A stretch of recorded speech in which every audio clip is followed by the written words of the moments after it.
Welcome. You made it here, to this moment, to this breath, to this quiet corner of the night that belongs only to you. Whatever the day held, the conversations that lingered, the tasks left unfinished, the worries that circled back around like birds that wouldn't roost, none of that needs to follow you into this space. Not tonight. Because tonight, something different is being offered to you. Not a solution, not a to-do list, not a strategy for becoming better or doing more or fixing what feels broken. Tonight, you are being offered something far more ancient and far more gentle than any of that. Tonight, you are being offered rest. True rest. The kind that doesn't require you to earn it. The kind that doesn't ask you to be finished or resolved or healed before you can have it. The kind that has always been waiting for you, right here, beneath the noise and the effort and the doing. The wisdom you'll travel through tonight comes from a tradition that is more than 2,500 years old. It comes from teachers who sat beneath trees and beside rivers, who watched the mind with patient curiosity, who discovered something remarkable, that suffering is not your natural state, that the restlessness you feel is not a flaw in you, but a misunderstanding, and that peace, real, embodied, cellular peace, is not something you have to build, it is something you simply have to stop covering up. Buddhist Sleep Wisdom doesn't ask you to empty your mind. It doesn't demand that you stop thinking or stop feeling or stop being the complex, imperfect, beautifully human person that you are.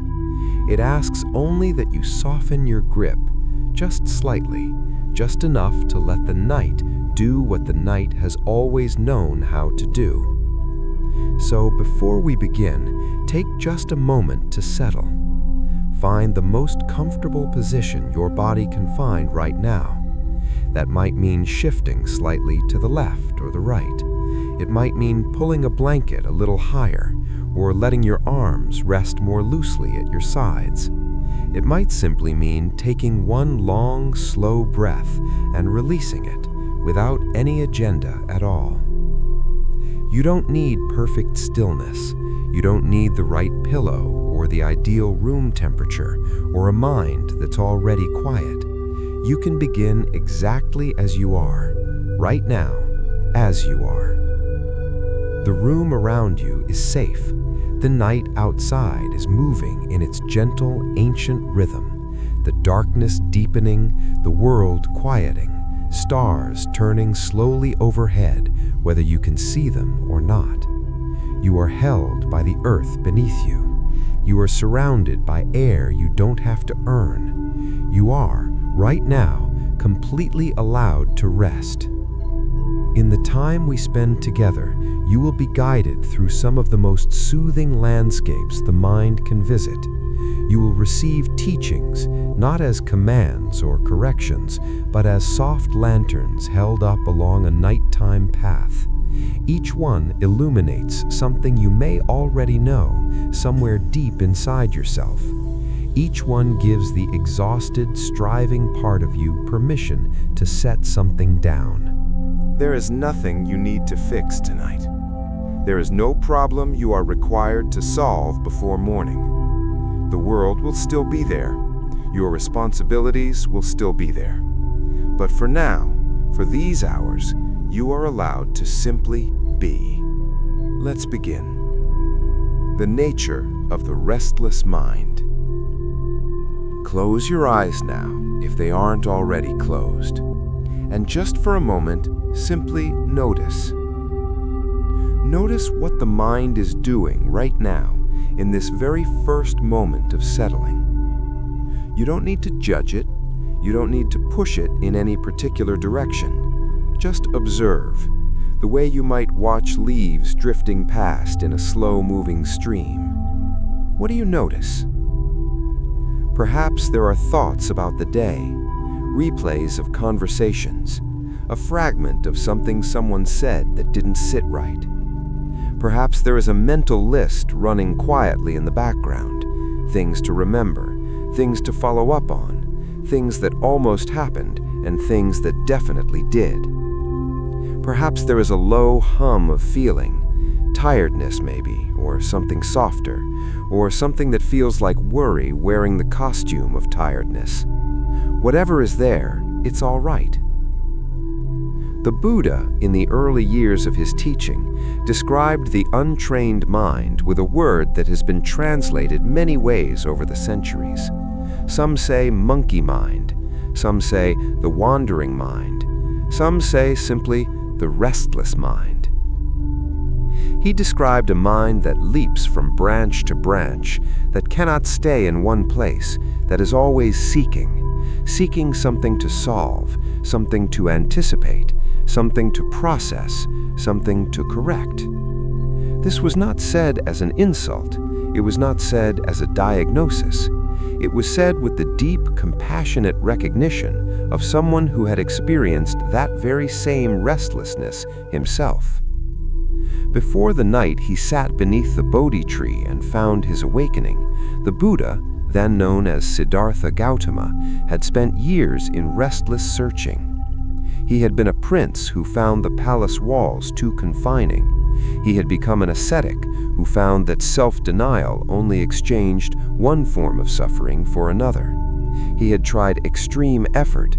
He had tried extreme letting go. And finally, on a still evening beside a river, he simply sat down. He stopped trying to fix his mind. He stopped trying to escape his mind. He simply watched it. And in that watching, something opened. What he discovered, what thousands of practitioners have rediscovered in the centuries since, is that the restless mind is not the enemy. The restless mind is simply a mind that hasn't yet been shown how to rest. Like a child who has been overstimulated and overtired, who fusses and resists sleep, not because they don't need it, but because they don't know how to release into it. The restless mind fights against stillness because it hasn't learned that stillness is safe. Tonight, we are going to show the mind that stillness is safe. Not by forcing it, not by telling it to stop, but by creating such a gentle, warm, deeply welcoming atmosphere of permission and ease that the mind begins, on its own, to slow. Breathe in gently now. Let the breath move all the way down into the belly. Feel the belly rise, just slightly, just softly, and then let the breath go. No effort in the exhale, just release. As you do that, notice how the exhale always knows how to happen. You didn't have to plan the exhale. You didn't have to figure it out. The body, this wise, ancient, miraculous body, already knows how. It has always known how. Since the moment you were born, it has been breathing without your supervision, beating without your intervention, living without your management. The body is already wise. The body already knows how to rest. It is only the mind that sometimes forgets. Now let's begin to soften that forgetting. In Buddhist tradition, the mind is often compared to water. A disturbed mind is like water that has been churned up, full of sediment, cloudy, reflecting nothing clearly. You cannot reach into churned water and pull the sediment out. You cannot demand that it settle. You simply stop churning it. You set it down somewhere still, and slowly, quietly, the sediment begins to drift toward the bottom on its own. The water clears. Tonight, we are setting the water down. We are not demanding that your mind become clear. We are not demanding anything of you at all.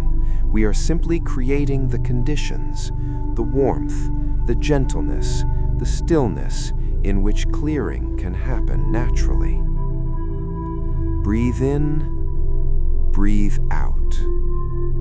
Notice the thought that just passed through. Perhaps it was about something you need to do. Perhaps it was something much more abstract, a feeling almost, or a direction. Don't follow it. You don't have to push it away either. Simply notice it, the way you might notice a cloud drifting through a wide, open sky. The cloud does not damage the sky. The cloud does not even fill the sky, though it might seem to for a moment. The sky behind the cloud is as vast and unchanged as it has ever been. You are the sky. The thoughts are only clouds. They move through. They always move through. In the early Buddhist texts, there is a teaching about the six senses, and in Buddhist understanding, the mind itself is counted as one of the senses. Just as the eye perceives light and color, the mind perceives thoughts and mental images. And just as you wouldn't tell your eyes to stop seeing, you cannot tell the mind to stop thinking. It is simply doing what it does. But here is the key insight. You are not the seeing. You are not the thinking. You are the awareness in which seeing and thinking happen. And awareness, pure, spacious, quiet awareness, does not get tired. It does not get anxious. It does not have unfinished business. It simply is, wide and still, and eternally at ease. Tonight, you are going to rest, not by escaping your mind, but by finding the awareness that underlies the mind. That awareness is your home. It has always been your home. We are simply remembering the way back. Let your body sink a little deeper into what's beneath you. Feel the weight of your legs, your arms, your torso, all being fully held. You don't have to hold yourself up right now. Gravity is doing that work completely. The mattress, the floor, the earth, they are doing the holding. Your body can release entirely. Notice where you might still be holding some tension, perhaps in the jaw, perhaps in the shoulders, which may have been raised slightly, braced for something without you realizing.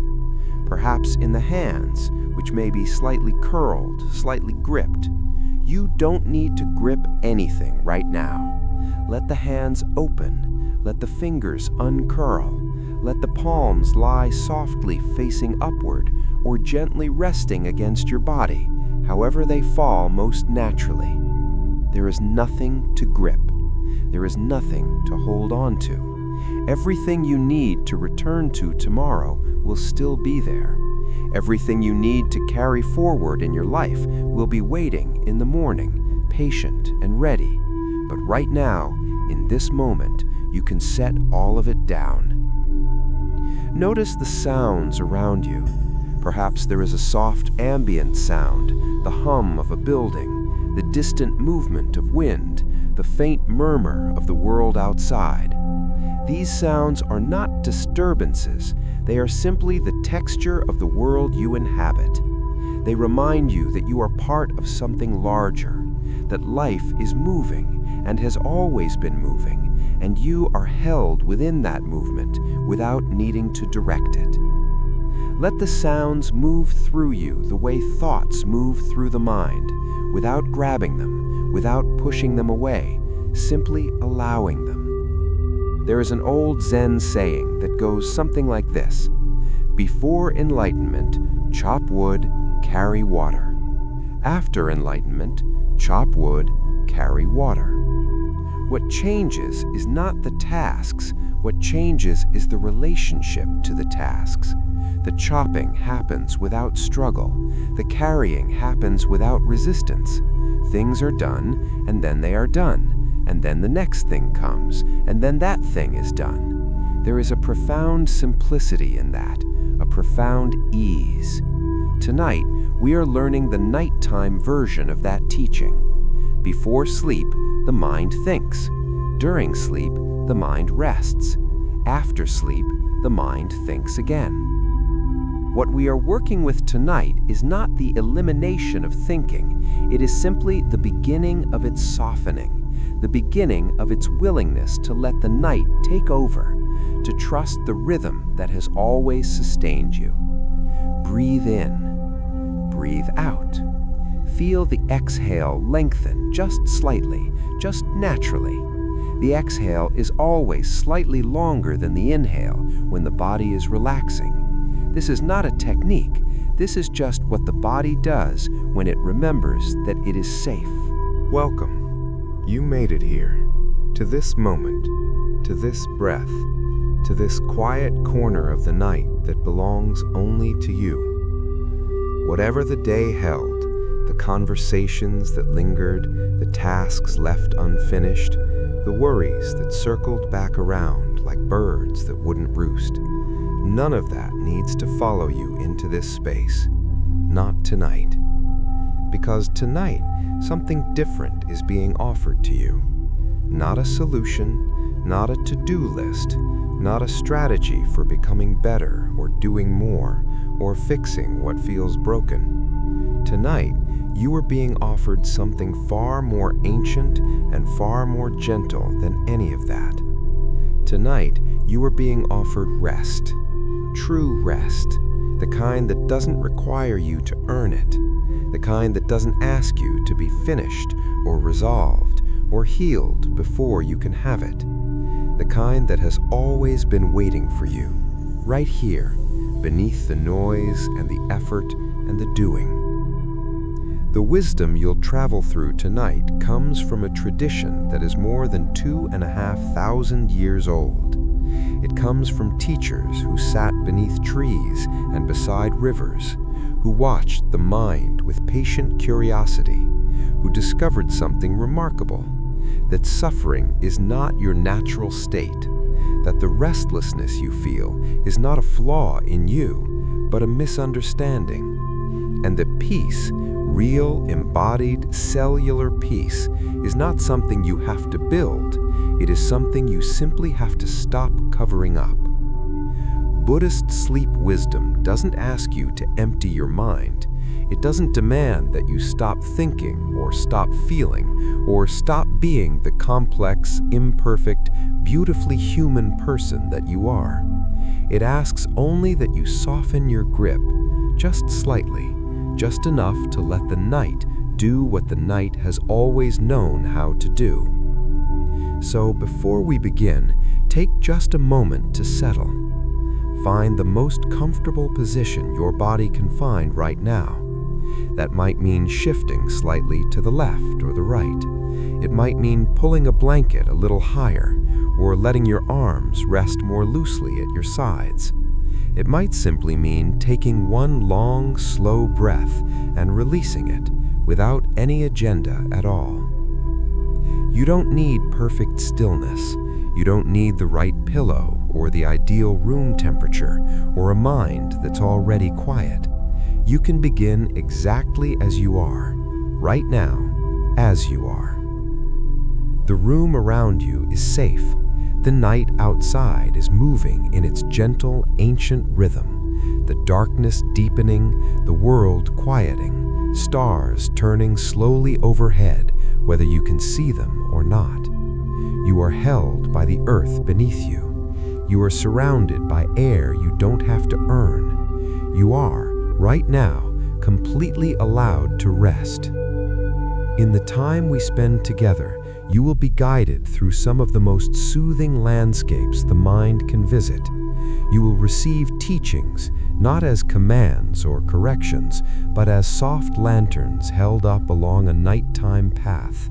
Each one illuminates something you may already know, somewhere deep inside yourself. Each one gives the exhausted, striving part of you permission to set something down. Not because you will fix it tonight, not because you will think your way through to the other side of it, but simply because that is the nature of all arising things. They pass. Now breathe with that understanding for a moment. Breathe in, feeling the rise of the breath, new air, fresh air entering you in this specific moment that has never existed before and will never exist again exactly like this. Breathe out, releasing the breath, returning it to the room, to the air, to the great shared atmosphere that connects every breathing being on this planet. The breath is the most immediate demonstration of impermanence. Each breath arises and passes. No two breaths are exactly alike. The one you are breathing right now is different from the one before it, slightly warmer, slightly cooler, moving in a slightly different rhythm, carrying slightly different air, and yet the breathing continues. The body doesn't mourn each outgoing breath. It simply releases it, trusts the next inhale to come, and receives it without drama when it does. This is the model for everything. Release, trust, receive. The night itself is a teaching in impermanence. Think about what the night actually is. It is not a permanent state. It is not the absence of light. It is the movement of the earth, turning slowly in the vast darkness of space, turning so that the side where you now lie moves temporarily away from the sun. The night is not a fixed thing. It is motion. It is rotation. It is the earth's own rhythm, reliable as breathing, eternal as time. And the morning is already decided, already coming, already rotating slowly into position on the other side of this night. You don't have to make the morning happen. It is already happening. You simply have to let the night be what it is. In the Buddhist tradition, there is a beautiful practice sometimes called dying before you die. Not a morbid concept, but a deeply liberating one. Each night when we fall asleep, we practice a kind of temporary release of our identity. The persona we carry through the day, the worker, the partner, the parent, the worrier, the planner, all of that loosens in sleep.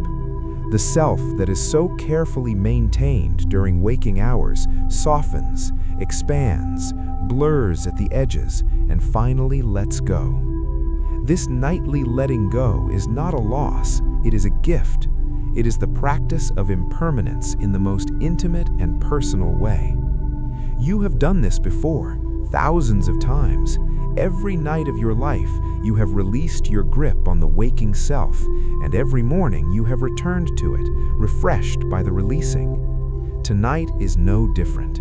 Tonight you are simply doing what you have always done, but now you're doing it with a little more awareness, a little more intention, a little more trust in the process. Let's stay with the teaching of impermanence a little longer, because there is something in it that is specifically helpful for the sleepless mind, the mind that lies awake rehearsing problems, replaying the past, anticipating the future. The sleepless mind is, in a way, a mind that has forgotten impermanence. It is a mind that has become convinced that the current state, the worry, the tension, the unresolved, is permanent. It is a mind that is fighting against the passing of things, desperately trying to resolve everything before it can allow itself to rest. But here is the truth that impermanence offers us. You cannot resolve everything, not because you are insufficient, but because everything is always in a state of change and resolution. Resolution is not a destination you arrive at. It is a continuous process that happens on its own, moment by moment, even while you sleep, even while you are entirely unconscious of it. The problem you are trying to solve will look different in the morning, not because you will have figured it out during the night, but because you will be different. The night will have changed you, microscopically, subtly, in ways impossible to measure. And from that slightly different vantage point, the problem will appear differently. Let it change without you. Trust that the night knows how to work. Allow your body, your nervous system, your deep unconscious mind to do the processing that they do while you sleep, the sorting and filing and healing and integrating that happens in the dark, without your supervision, without your effort, without your help. They are very good at this. They have been doing it your entire life. Breathe in. Feel the rise of the chest, the gentle expansion of the belly. Breathe out. Feel the release, the body's own willingness to let go again and again, over and over, effortlessly, perpetually. Now let the breath bring you a little deeper into the body. Imagine that with each exhale, you are sinking slightly further into the surface beneath you. Not falling, not losing yourself, simply deepening. The way a stone dropped gently into still water doesn't crash, but simply enters, slowly, peacefully, settling toward the bottom with no resistance at all. You are the stone, the bed, the floor, the night itself. These are the still water. You are sinking slowly, peacefully, perfectly. And as you sink, the cares of the day rise. They float upward and away, the way things that are lighter than water always rise. The worries float up, the to-do lists float up, the replaying conversations float up, not gone, just above you now, rising slowly out of your immediate awareness, moving toward the surface where they can wait, untroubled until morning. You don't have to carry them down here. Down here, in the deep, there is only stillness. In Buddhist cosmology, the night is not merely the absence of day.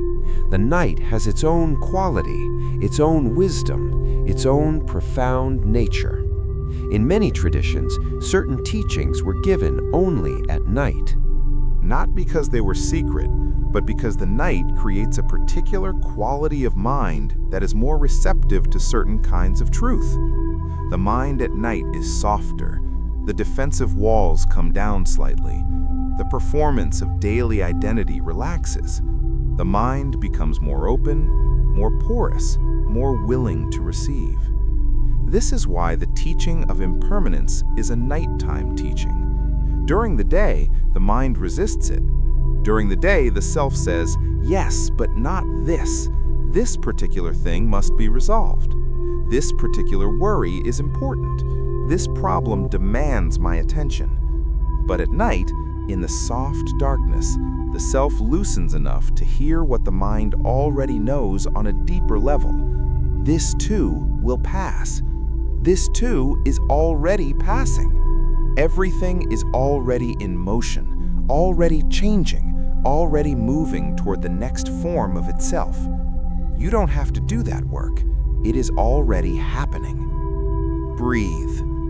Feel the beautiful, simple rhythm of your breathing, a rhythm that has been with you since your very first moment in the world, a rhythm that will be with you until your last. This breath, this one breath, is a complete universe of impermanence. It arises, the lungs expand, the air moves in, the body receives. And it passes, the lungs release, the air moves out, the body lets go. And then it arises again, over and over, in perfect trust, without effort, without resistance, without the need for anything to be different than it is. This is the teaching of the night.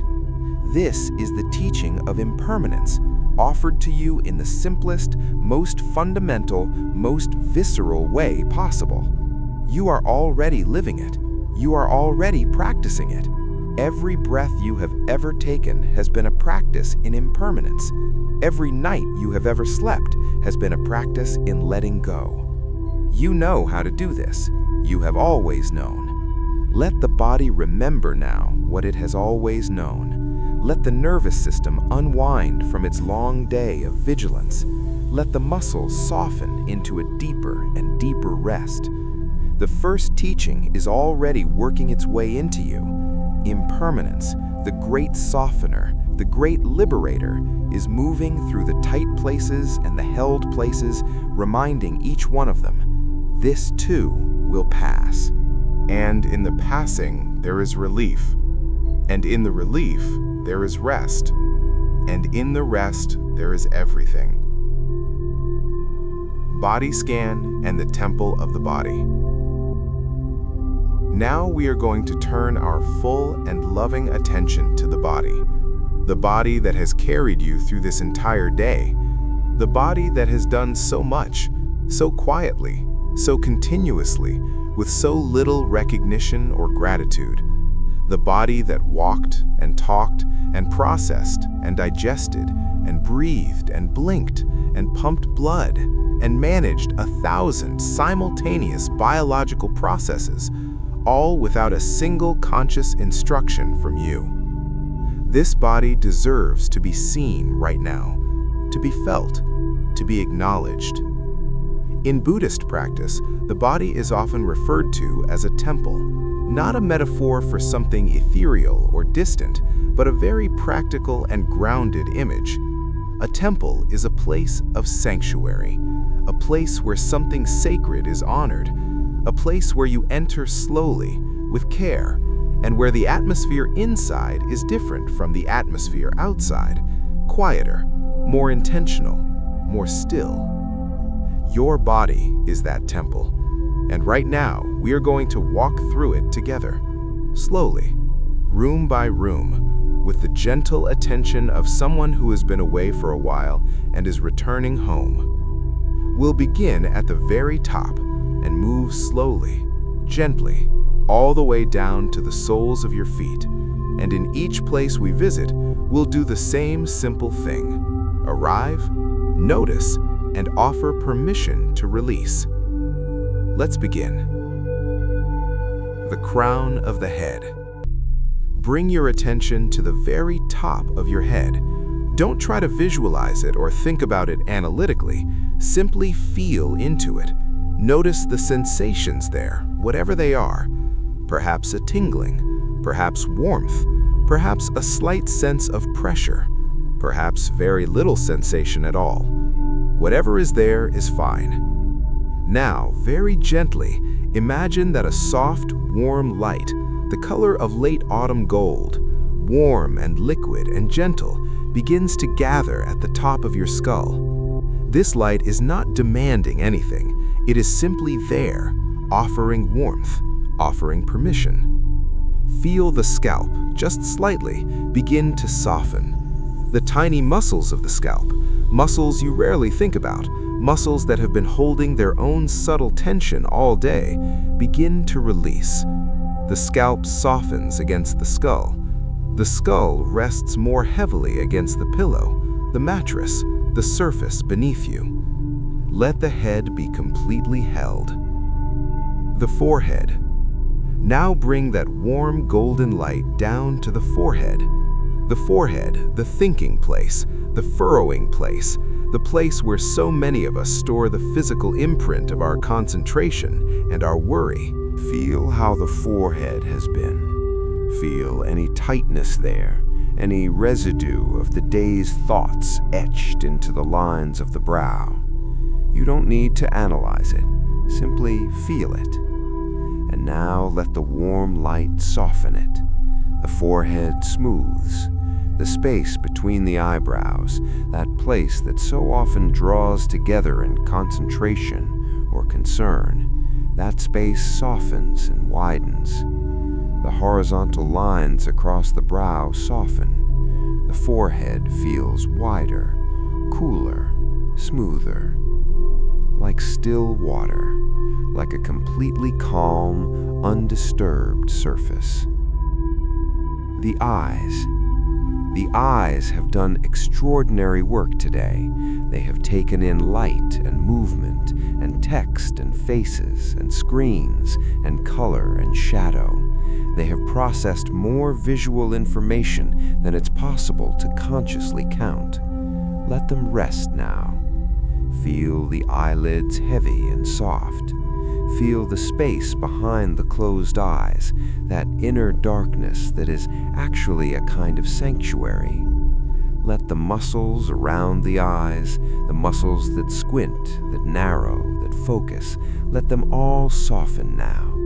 The eyes can roll slightly downward and inward, the way they naturally do in sleep.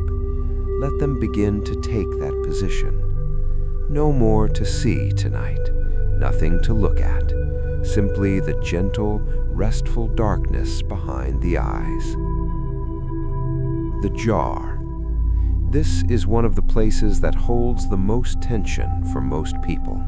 The jaw, the grinding, the clenching, the holding back of words, the swallowing of reactions, the physical weight of every conversation and every moment of stress that the face has managed today. Let the jaw drop just slightly, not dramatically, just a softening. A small release that allows a tiny gap to form between the upper and lower teeth. The tongue can rest softly at the bottom of the mouth or against the back of the upper teeth, wherever it falls naturally and without effort. Feel the jaw joints, the hinges on either side of the face, just below and in front of the ears. Feel them soften. Feel them lose their grip. Feel the space inside the mouth become gentle and warm. Breathe through this. The throat.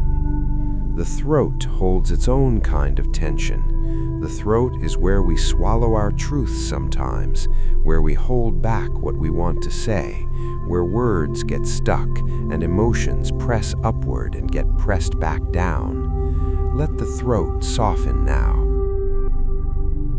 Feel the muscles of the neck on all sides loosening. The front of the throat, the sides, the back. The column of the neck becoming less like a rigid structure and more like something soft and responsive. The head, released and softened above, rests more naturally into the support beneath it. Breathe into the throat. Feel the air moving through it, cool on the inhale, warm on the exhale.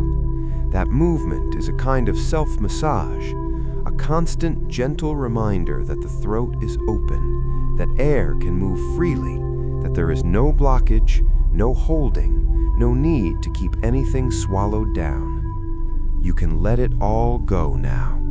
Not into the air, not somewhere that causes harm, simply released into the vast, containing space of the night, where it dissolves without a trace. The shoulders. Ah, the shoulders. If any place in the body carries the symbolic weight of responsibility, it is the shoulders. The word shouldering something means carrying a burden, and so many of us, without realizing it, are literally shouldering things all day long, carrying the physical imprint of our obligations in the tension of the trapezius muscles, in the raised and braced quality of the shoulders that have been held slightly upward and inward for hours. Let them drop now. Let them fall away from the ears. Let them spread outward, away from the center of the body, as if they are melting outward toward the edges of the mattress. Each shoulder becoming heavier, wider, softer, more released. The warm golden light pools in the shoulders.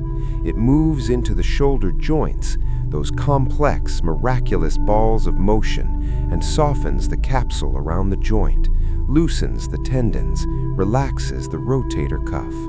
No more rotation required tonight, no more reaching, no more carrying. The shoulders can rest completely. The arms and hands. Feel the heaviness moving down from the shoulders into the upper arms, the biceps and triceps, muscles built for lifting and pulling and pushing, now releasing completely from all of that. They have nothing to lift right now. They have nothing to hold. They can simply lie in their full, relaxed weight, sinking into the surface beneath them. Down through the elbows, down through the forearms, those complex structures of bone and tendon and muscle that allow us to write and type and gesture and hold. Softening now, growing heavy and warm, the wrists going loose. And into the hands, the instruments of your work, your care, your creativity, the hands that typed or cooked or drove or held or worked or comforted today, the palms softening, opening, the fingers uncurling, slowly, one by one, until the hands lie open, receptive, relaxed. Nothing to grip, nothing to hold. Open hands, open heart, the chest. Breathe into the chest now. Feel the lungs expanding, the ribcage gently widening with each inhale. Notice the subtle movement of the sternum, the breastbone, rising slightly with each breath and falling with each exhale. The chest holds the heart, and the heart has been working tirelessly, not just physically, pumping 60 to 100 times a minute all day long, but emotionally. The heart has been processing the emotional weight of the day, receiving and giving, opening and protecting, loving and losing, and continuing to love. Let the chest soften around the heart now. Let the rib cage feel less like a cage and more like a cradle, holding the heart gently, giving it space. The heart rate slowing naturally as the nervous system shifts, slower and steadier. The rhythm of the sleeping body replacing the rhythm of the waking one. Feel the warmth in the chest. Feel the gentle pulse there if you listen carefully. That pulse that has never stopped. That pulse that is, in this moment, the most fundamental evidence that you are alive and that you are being sustained. The belly. The belly is allowed to be soft. This is permission many of us rarely give ourselves during the day when the belly is held in, managed, controlled. But right now, in the privacy and safety of this moment, the belly is completely allowed to be soft. Feel it rise with each breath. Feel it fall. Let it be round. Let it be full. Let it expand and contract without any judgment or management. The belly is the center of the body. In many traditions, it is considered the center of the self. The Japanese word hara, meaning roughly the vital center, refers to the belly as the seat of calm power, of groundedness, of presence. When we say someone has good gut instinct, we are pointing to this same place. Let your hara soften and deepen. Let it grow heavy and warm. Let the center of your body become an anchor, not a tense, forced anchor, but a warm, settled, natural one. The kind of anchor that simply rests on the ocean floor without effort. The lower back and hips. Bring the warm light down into the lower back, the lumbar spine, the sacrum, the wide bowl of the pelvis. These are places that hold the weight of the upright world. If you have sat for much of the day, the lower back may have been supporting you in ways that have left it tight or strained. Feel it release now against whatever surface supports you. Feel the pelvis growing heavy, spreading, widening into the mattress or the floor. The hip joints, those deep ball and socket joints that carry everything above them, softening. The muscles of the buttocks releasing completely. The sacrum, that triangular bone at the base of the spine, settling and resting. The legs, down through the thighs, long, strong muscles that have supported you in standing and walking and all the physical motion of the day. Let them become completely passive now.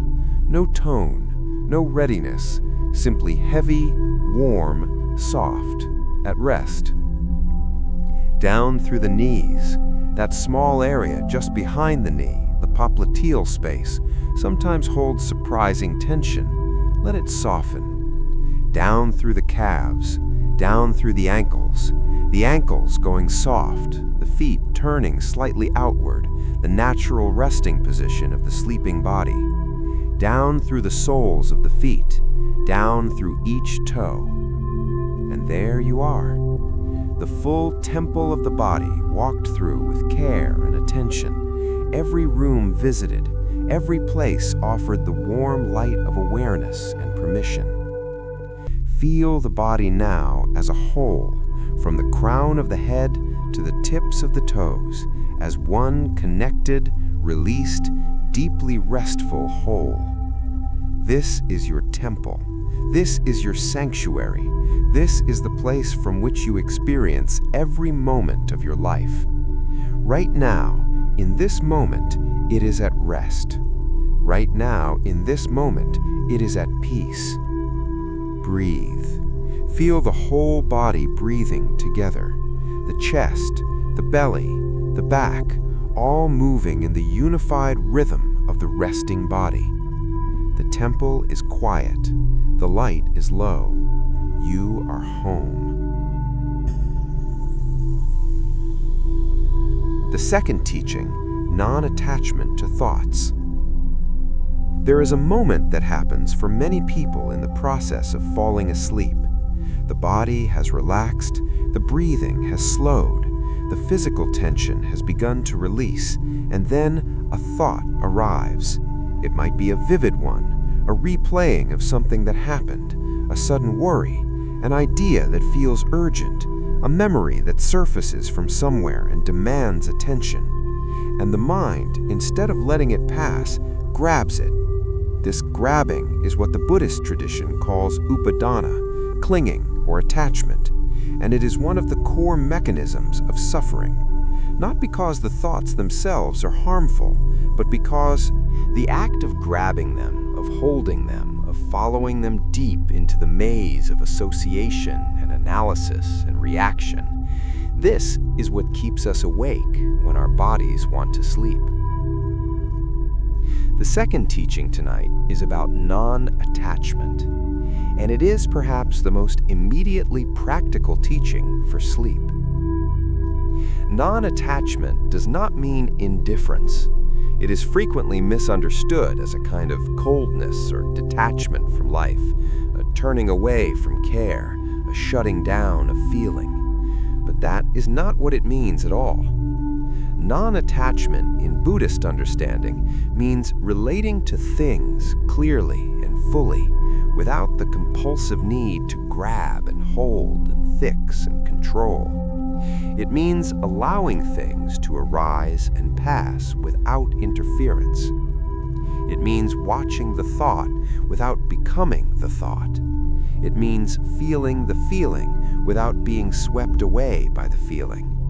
And at night, specifically, it means noticing the thought that arrives and choosing, consciously, gently, repeatedly, not to follow it. Let's practice this together right now. Bring your attention once more to the breath. Simply feel the breath moving in and out, that rhythm, that simplicity, just breathing. Now, as you breathe, notice when a thought arises. And one will arise, it always does. Perhaps it already has in the time since we began this section. Some fragment of something drifting through the awareness. When you notice the thought, here is what the practice asks you to do.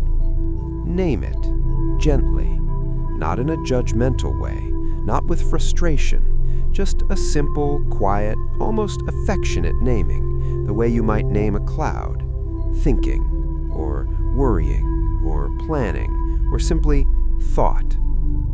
And then return to the breath. That's it.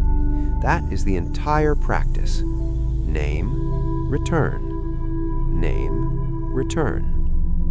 It sounds almost absurdly simple, and in some ways it is, but in another way, it contains within it one of the most profound understandings ever arrived at by the human mind.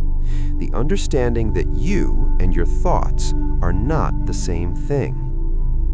You are the awareness that notices the thought. The thought is an object within that awareness. And because you are not the thought, you are not obligated to follow wherever the thought wants to take you.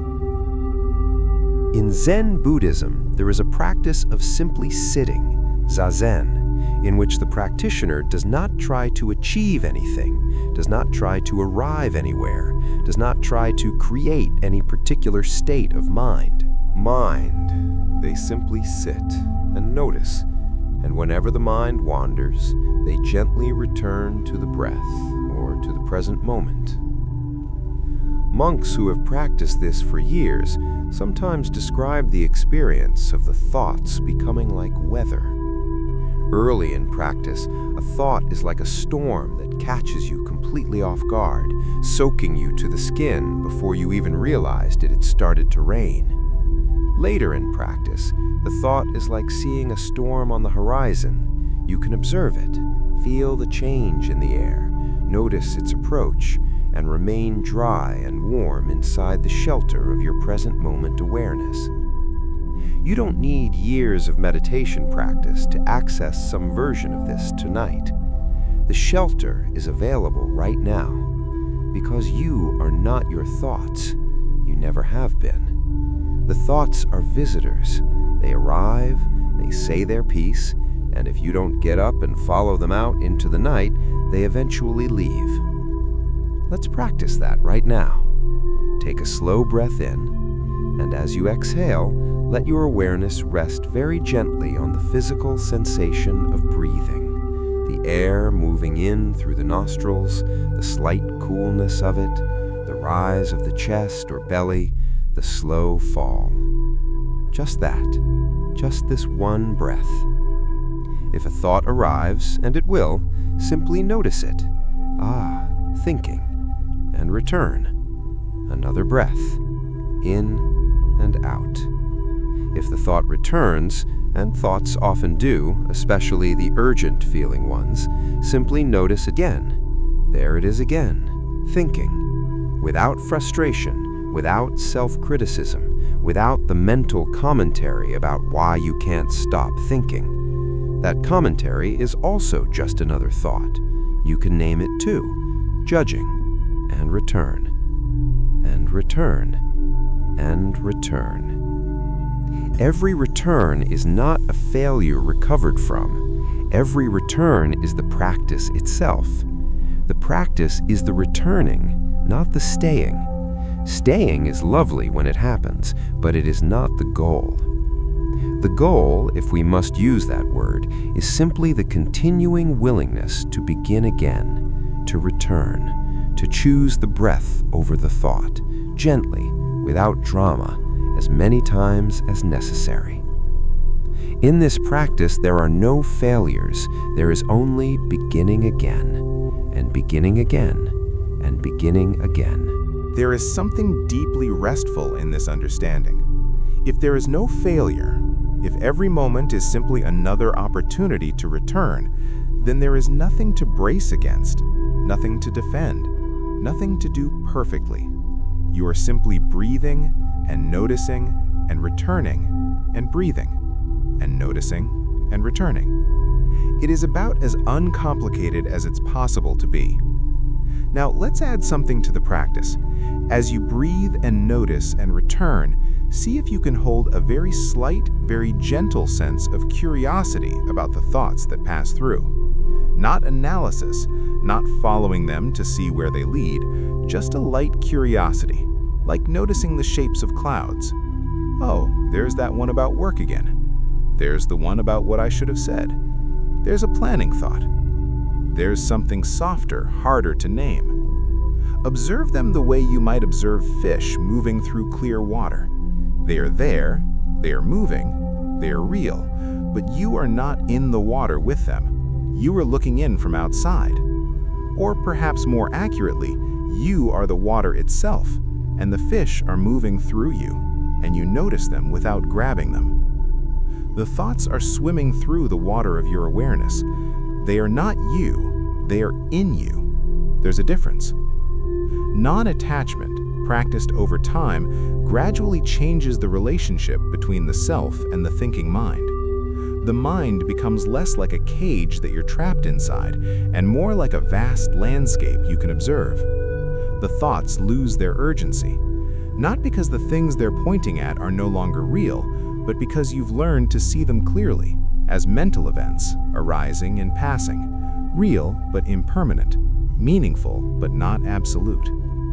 Tonight, you're beginning that shift. Every time you return to the breath, you are very gently, very quietly, very kindly teaching your mind that it doesn't have to solve everything right now. That thoughts can arise and be noted and released, and the world will still be there in the morning. That the act of following every thought doesn't protect you, it just keeps you awake. The protection you're looking for isn't found by following the worry to its conclusion. The protection you're looking for is found right here, in the breath, in the body, in the warm, wide, unchanging awareness that underlies all of it. Breathe. Notice. Return. Rest. Let the mind be like the surface of a still lake at night. Thoughts arise like the faintest ripples, a leaf falling, a breath of wind, and the ripples spread briefly across the surface and fade. And the lake returns to stillness. And the lake reflects the stars. And the lake is not troubled. The lake simply is. You are the lake. The thoughts are only ripples, and the surface is already returning to stillness. Even as we speak, even as you breathe, even as thoughts arise and pass, the underlying stillness is already there, has always been there, will always be there. You are resting into that stillness now. The second teaching is doing its work. Non-attachment, gentle, kind, uncomplicated non-attachment is freeing you from the exhausting labor of following every thought to its end. You are learning to let them pass, to stay, to breathe, to remain in the quiet harbor of the present moment while the ships of thought come in and go out without pulling you out to sea. Here you are, here in the harbor, safe, still, breathing. Let this stillness deepen now. Let the body, already released and restful from our earlier body scan, sink a little further into the surface beneath it. Let the breath slow a little more. Let the spaces between thoughts grow just a little wider, just a little more expansive, just a little more welcoming. The lake is very still tonight. The stars are reflected perfectly, and you are at the center of it all, exactly where you belong, exactly as you are, already and always at rest. Breathing with the breath of the Buddha. Breathing is the most ancient spiritual practice in the world. Long before meditation traditions were codified, long before the first spiritual texts were written, human beings discovered that the breath is the most direct and reliable doorway to inner stillness. Every contemplative tradition on earth, Buddhist, Hindu, Taoist, Christian, Sufi, indigenous traditions across every continent, has, in its own way, made the breath central to the practice of becoming still, becoming present, becoming awake to what is actually happening beneath the surface noise of ordinary life. And among all of these traditions, the Buddhist approach to the breath is perhaps the most practically detailed and the most thoroughly explored. The Buddha, according to the early texts, discovered his awakening through a practice of breath awareness.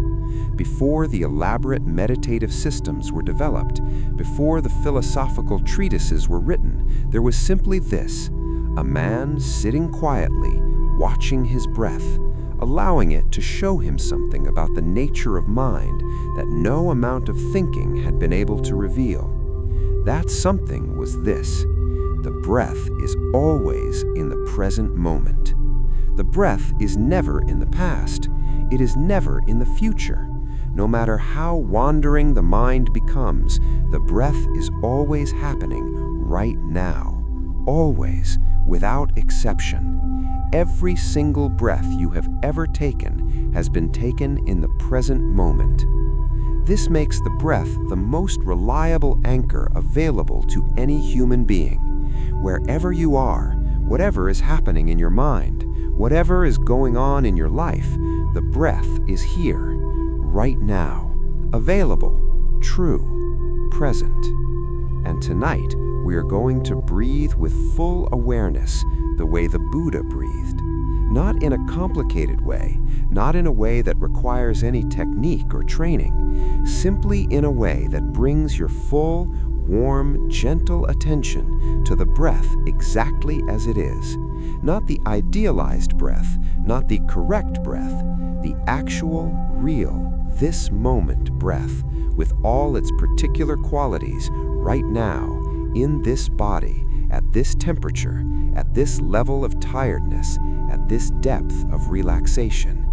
This breath, the one that is happening right now. Begin by taking a slightly deeper breath than your body has been taking, not forced, not effortful, just a little fuller. A gentle gathering of air that reaches the very bottom of the lungs, causes the lowest ribs to spread slightly, fills the belly completely before moving into the chest. And then release, all of it. Let the air flow out without directing it, without timing it, without trying to make it last any particular length.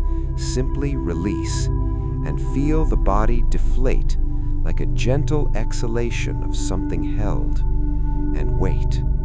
This is the pause that most people skip, the pause at the bottom of the exhale, before the next inhale begins. This pause is not an absence, it is a presence. It is the brief, still moment when the body is completely empty of breath, before the automatic, miraculous rising of the next inhale. In that pause, there is complete peace. Rest there for just a moment at the bottom of the exhale. And then feel the next inhale arrive, not because you summoned it, not because you decided to breathe, but because the body itself knows it is time. The diaphragm drops, the lungs expand, the air rushes in. You didn't make that happen. The breath happened on its own. You are, in this sense, not really doing the breathing at all. You are being breathed. The body is breathing you. The ancient intelligence that runs all the involuntary systems of the body, the Heartbeat, the digestion, the immune response, that same intelligence is moving the breath through you right now without any effort on your part. What would it feel like to fully trust that intelligence? What would it feel like to hand over the breath entirely, to stop even trying to breathe, and simply allow the body to do what it has always done? Try it for the next few breaths. Don't breathe, just receive the breath. Let it happen to you. Let the inhale arrive when it arrives, go as deep as it goes, last as long as it lasts. Let the exhale release when it releases, end when it ends. Rest in the pause for as long as the body wants. You are not in charge of the breath. The breath is in charge of itself. And you, the awareness, the consciousness, the silent watcher, you are simply along for the ride, noticing, appreciating, being carried by the breath the way you might be carried by a gentle current in warm water. This is what the Buddha meant by anapanasati, mindfulness of breathing, the careful, gentle, affectionate attention to the breath as it moves all on its own, carrying the body from one moment to the next. As you continue to breathe this way, receiving rather than doing, noticing rather than controlling, you may begin to feel the breath becoming slower. This is natural. The parasympathetic nervous system, the rest and digest system, the counterbalance to fight or flight, is being activated by the slow, regular, full breathing. The heart rate is dropping slightly, the cortisol levels are decreasing, the body is receiving the biochemical signals that it is safe to rest. You don't have to understand any of that. Your body already understands it completely. Simply breathe. Now, let's bring a soft image to the breath. Imagine, very lightly, without effort, that with each inhale, you are breathing in something like gentle golden moonlight. Not strong or dazzling, but the soft, diffuse light of a full moon on a cloudy night. Everything bathed in a quiet silver gold luminescence. As you breathe this moonlight in, feel it spreading through the body, down the throat, into the lungs, out into the bloodstream, carried to every cell. Each cell is receiving this soft light. Each cell is illuminated briefly and then released as the exhale comes and the light passes out, carrying with it anything that doesn't need to stay. Tension, stress, the residue of the day, all of it on the exhale, all of it released, all of it dissolving into the room around you, which is vast enough and dark enough to hold it all without difficulty. In with the moonlight, out with what no longer serves. Breathe this way for a moment. Moonlight in, release out. This simple rhythm is healing, not in a dramatic or mystical way, but in the very direct physiological way that all deep, slow breathing is healing. The body is rebalancing. The brain waves are beginning to shift from the faster, busier beta waves of waking consciousness toward the slower alpha waves of relaxed awareness, and then, as sleep approaches, toward the slow, rolling theta waves of the twilight state between waking and sleep. You may already be feeling that twilight, that soft blurring of the edges of thought, that sense that the room is at once very familiar and very slightly distant, that quality of awareness that is open and spacious but no longer effortful. This is the threshold. You are at the threshold. In many Buddhist traditions, the threshold between waking and sleeping is considered a particularly potent moment, a moment when the habitual defenses of the ego are at their lowest, when the deeper nature of mind is most accessible, when something like natural wisdom can arise spontaneously. Teachers have said that if you can maintain a gentle, loving awareness in that threshold state, not grasping for it, not clinging to it, simply allowing it, something can be understood there that is very difficult to understand in the full light of day. You don't have to seek that understanding tonight. It doesn't require any effort. But if you find yourself in that soft, blurry threshold space, that place between one world and another, simply notice it with a kind of grateful appreciation. You are somewhere rare, somewhere quietly beautiful. And then let yourself cross it. Let the breath carry you across. With each exhale, you cross a little further, a little deeper, a little more completely into the restful dark on the other side of ordinary waking consciousness. The Buddha in the texts described the meditative states in terms of successive deepenings, each one more peaceful, more expansive, more liberated from the grip of ordinary mental noise. But he was always careful to point out that these states were not achievements to be grasped at. They were natural movements that occurred when the conditions were right, when the mind was sufficiently still, when the body was sufficiently relaxed, when the clinging and the grasping had been sufficiently released. You have been releasing that clinging all evening. You have been softening that grasping all through this journey. The conditions are right. Let the breath take you now. In and out. Slower and slower. The spaces between thoughts growing wider. the awareness becoming less focused, more diffuse, more evenly spread throughout the body rather than concentrated in the busy center of the mind. You are everywhere and nowhere. You are the breath and the awareness of the breath. You are the body and the stillness beneath the body. You are resting in the place where the Buddha rested, in the simple, direct, unadorned truth of this breath right now, in this body, in this moment. Everything is here. Everything is well. Breathe. The third teaching, compassion for yourself. You have been very kind to yourself tonight.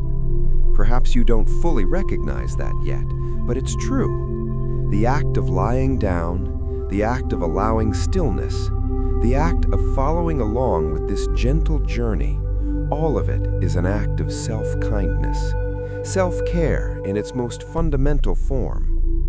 And now the third teaching invites you to go one step further. The third teaching is called metta, loving kindness, compassion. And tonight, specifically, it is compassion for yourself. This is, for many people, the most difficult teaching of all. It is often far easier to extend compassion to others, to feel warmth and tenderness for a suffering friend, for a child who is frightened, for a stranger going through difficulty. The heart knows how to open in those directions.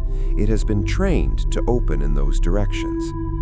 But compassion for oneself, the same warmth and tenderness turned inward, this is where many of us stumble. The inner voice that speaks about the self is often harsher than the voice we would ever use with anyone we love. The self-criticism that runs quietly beneath the surface of a normal day is often quite merciless.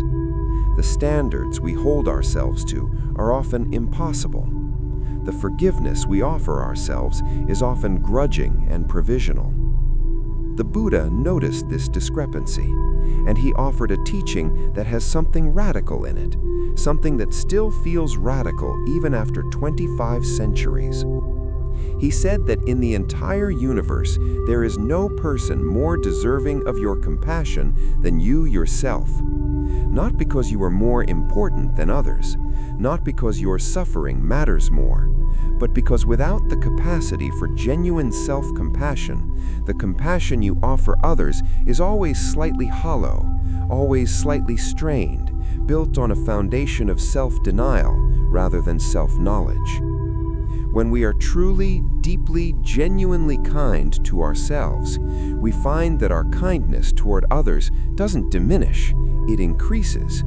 It becomes richer, more sustainable, more genuine, because it is no longer coming from a depleted place, it is coming from a full place. Tonight, you are going to receive some of that fullness. The metta practice traditionally uses phrases, simple, repeated phrases that act as seeds planted in the soil of the heart. Over time, with practice, these seeds grow into genuine feeling. But even on the very first night, even if the phrases feel a little foreign or a little awkward, something happens when you direct kind attention toward yourself. Something softens. Something that has been braced in the chest and the belly and the jaw begins to release. Let's try it now. Place one hand very gently over your heart, not forcefully, simply resting there, feeling the warmth of your own hand against your own chest, feeling perhaps the faint rhythm of the heartbeat beneath. And silently, inside your own awareness, offer yourself these words. May I be safe. Let those words settle like petals falling onto still water. Don't rush them. Don't analyze whether you believe them or whether you deserve them.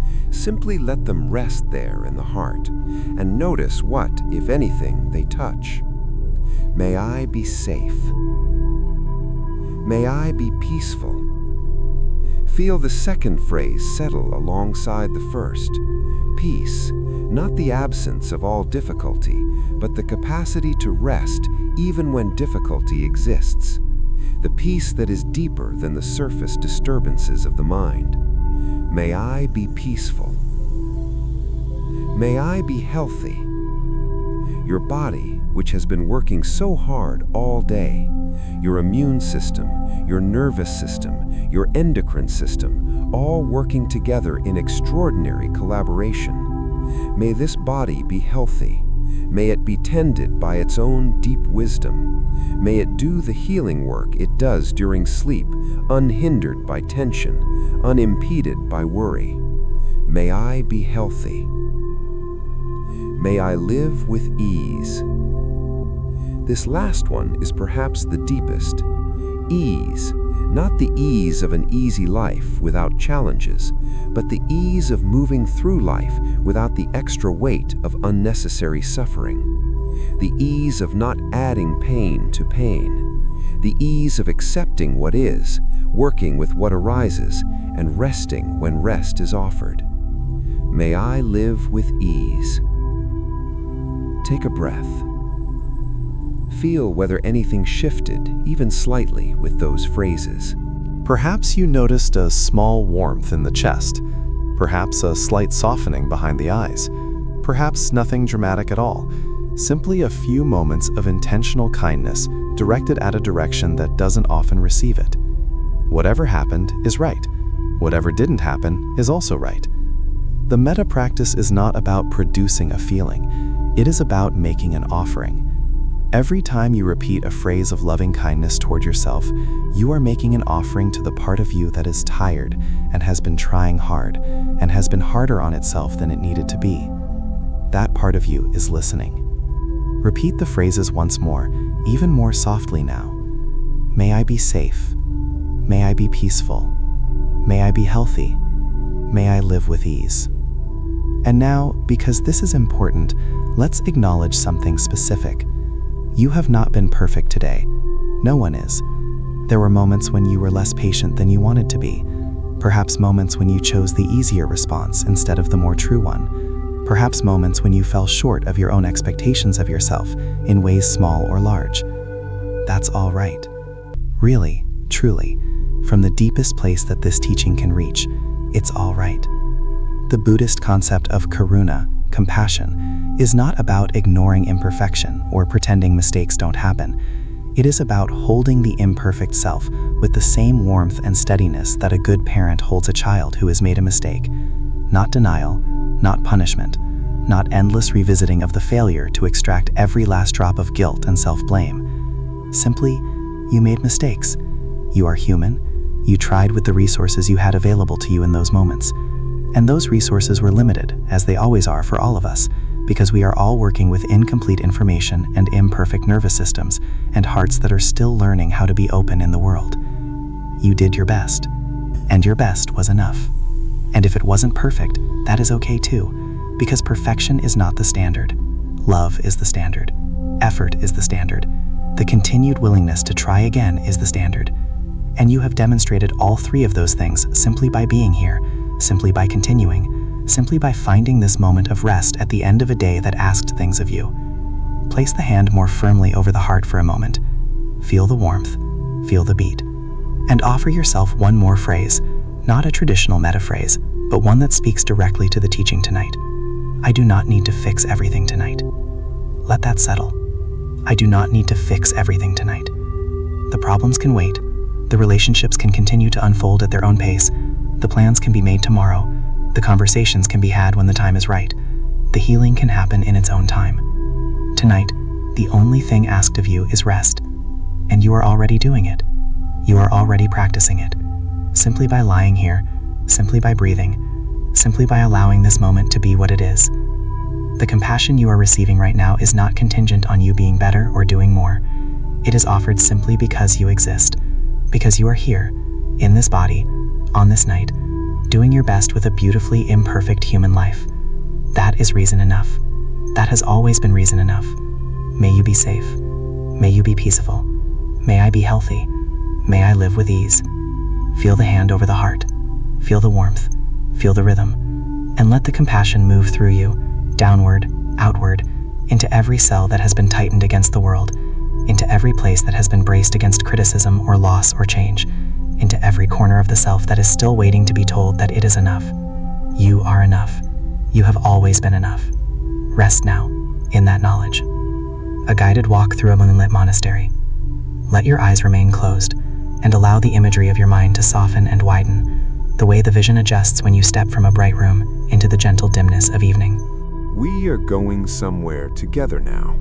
Somewhere that exists in the deepest, most restful imagination. A place that carries the feeling of ancient peace, of simplicity, of a world ordered entirely around the rhythms of stillness and silence and the unhurried movement of time. You are standing at the entrance to a monastery. Not any particular monastery, not one you must picture with precise architectural details or historical accuracy. Simply a monastery as the imagination understands it. A walled enclosure set high in the mountains, surrounded by ancient trees, illuminated tonight by the cool, perfect light of a full moon riding high in a clear and star-filled sky. The gate before you is wooden and old, not dilapidated, lovingly worn, smooth from centuries of hands resting upon it. The wood is dark, dense, warm to the touch, even in the coolness of the night. A simple iron latch, green with age, holds the gate closed. You lift the latch. The gate swings open with the softest sound, not a creak, but a sigh, as if the gate, too, is exhaling. You step through. The courtyard beyond is paved with flat stones, each one slightly uneven, worn smooth by decades of sandaled feet moving in quiet, unhurried paths. Between the stones, small tufts of green grow, moss or something like it, filling the cracks with softness, with life, with the quiet persistence of growing things. The moon is overhead, enormous and bright and utterly serene. Its light falls on the courtyard like a layer of silver water, so still and so even that it seems to transform everything it touches. The stones shine with a faint, cool luminescence. The walls of the monastery, low, earthy, simple, glow softly in the moonlight, their ancient surfaces textured with shadow and light. You walk into the courtyard. Each footstep is deliberate, not effortful, simply present. You are aware of your foot making contact with each stone. You are aware of the cool night air on your face, slightly cool, carrying the scent of pine and earth, and the particular, clean, untouched smell of mountains at night. At the center of the courtyard, there is a tree, an enormous tree, a Bodhi tree, with its characteristic heart-shaped leaves, each one slightly catching the moonlight and trembling in the faintest breath of wind. The leaves make the softest possible sound, a rustling that is barely distinguishable from silence. The trunk is wide, ancient, deeply grooved with bark that has weathered centuries of seasons without diminishment. Beneath the tree, there is a stone bench. You walk toward it. The path to the bench is short, and with each step, you feel something releasing from you. It's as if the monastery itself has its own gravity, not a heavy gravity, not a pulling down feeling, but a drawing in feeling.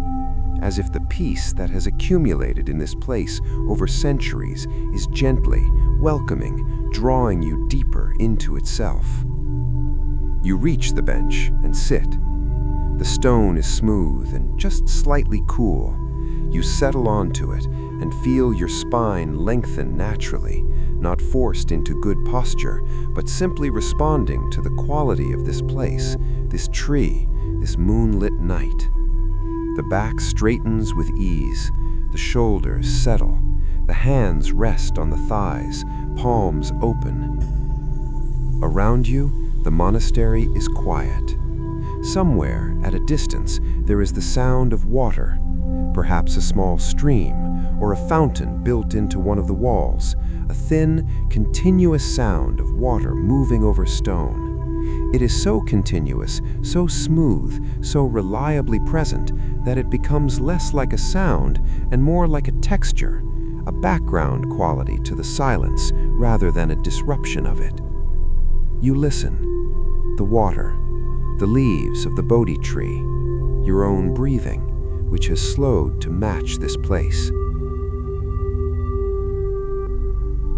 From somewhere deeper within the monastery, past a second gate, past what might be a meditation hall, there comes, very faintly, the sound of a singing bowl being struck. Just once. A tone rises, reaches its peak, and then spreads outward in all directions, rippling through the night air, the way moonlight ripples on the surface of still water. The sound reaches you. You feel it in your chest. And then it fades. And the silence that follows the sound is somehow deeper than the silence before it, richer, more complete. You sit with that silence. Above you, the moon continues its slow and ancient arc across the sky. The stars, visible in the spaces between the branches of the Bodhi tree, are steady and bright and utterly unconcerned with anything other than their own slow light. You are very small here, not in a diminishing way, in a liberating way. The comfortable smallness of a person who has found their proper scale in a world that is vast and old and beautiful. The way you might feel sitting on a beach and watching the ocean. Small, yes, but small in the way that makes you feel connected to something enormous rather than diminished by it. This is your proper scale. This is how you belong in the world, as one small, luminous, temporary, precious being within an incomprehensibly vast and generous universe. A monk appears at the far end of the courtyard. They are walking slowly, not hurrying, not dawdling, simply moving at the natural pace of someone who is not trying to get anywhere at any particular speed. Their robes are the color of saffron, golden in daylight, deep into a warm amber in the moonlight. Their feet make almost no sound on the stones. They do not look toward you. They are moving in their own world of stillness. But there is nothing exclusionary about this. Simply the companionable privacy of two people who are both resting in the same silence, neither requiring anything of the other.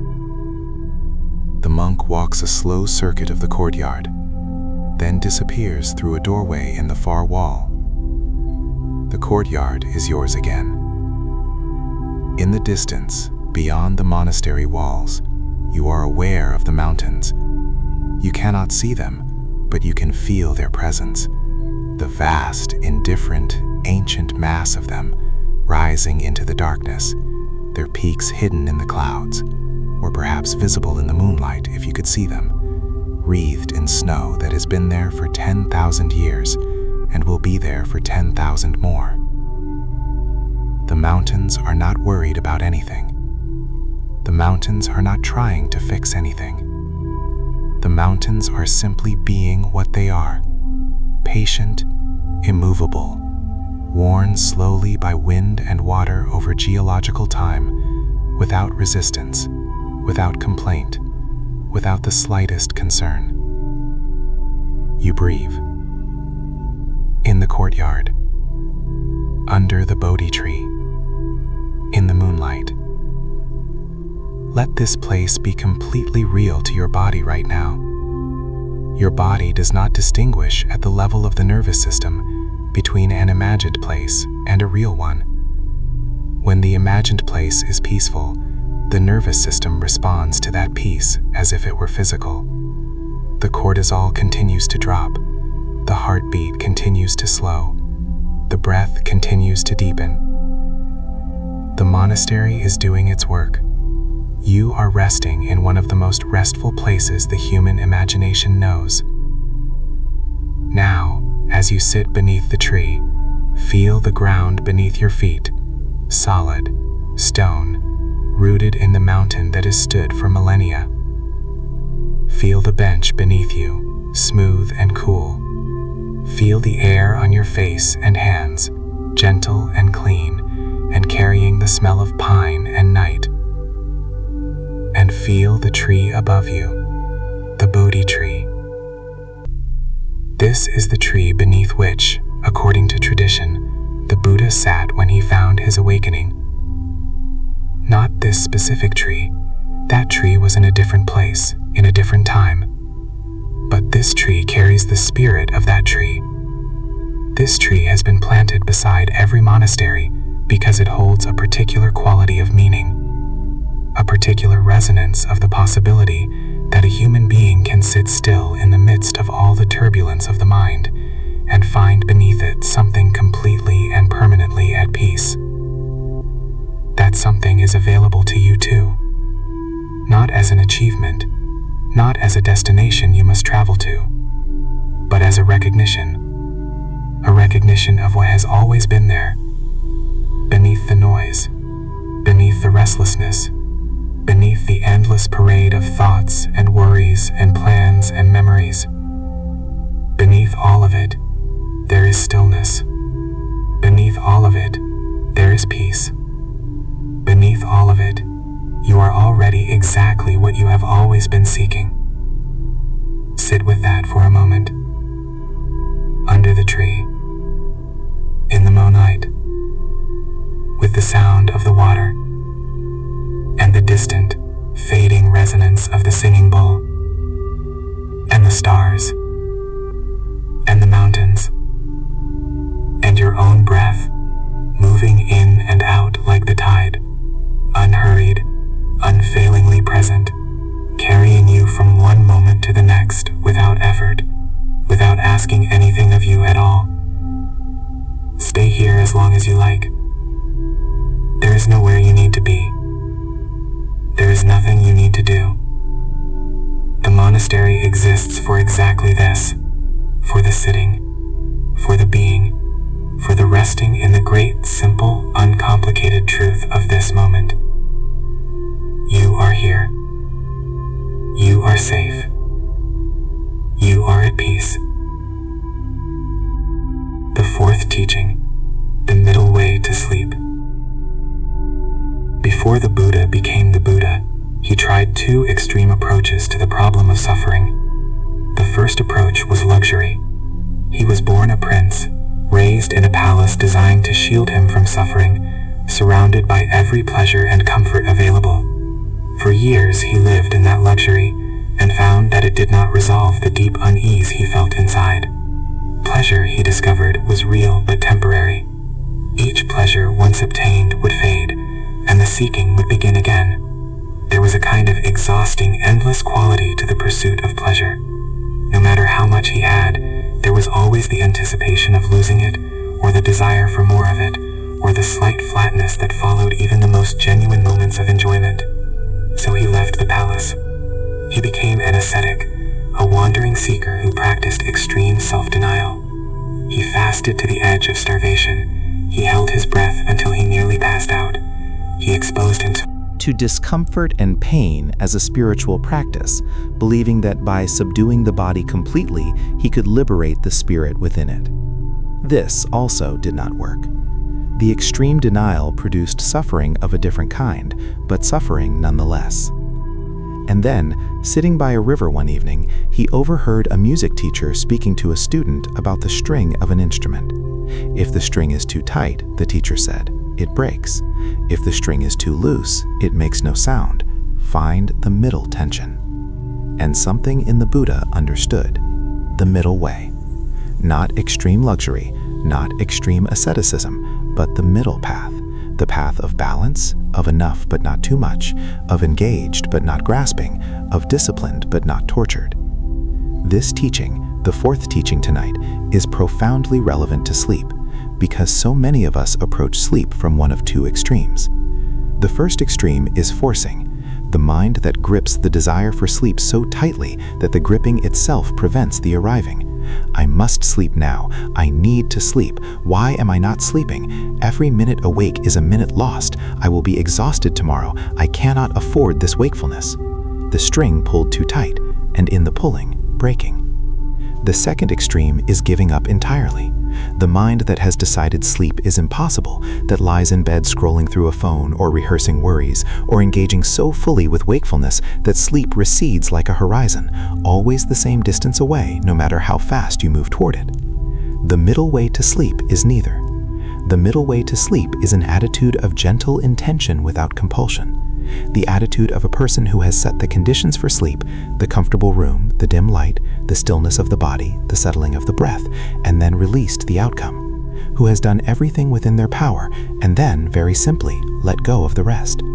I am lying down. I am resting. My body is recovering, whether I sleep or not. I am doing nothing to prevent sleep and everything to welcome it, and now I release the need to control when it arrives. This is the middle string, neither too tight nor too loose. This is the tension that makes music. As you rest here now, consider what your relationship to sleep has been tonight. Have you been gripping, counting the minutes, monitoring your progress, checking in anxiously on whether you are getting somewhere? Or have you been too loose, following thoughts so willingly that sleep has had no real invitation?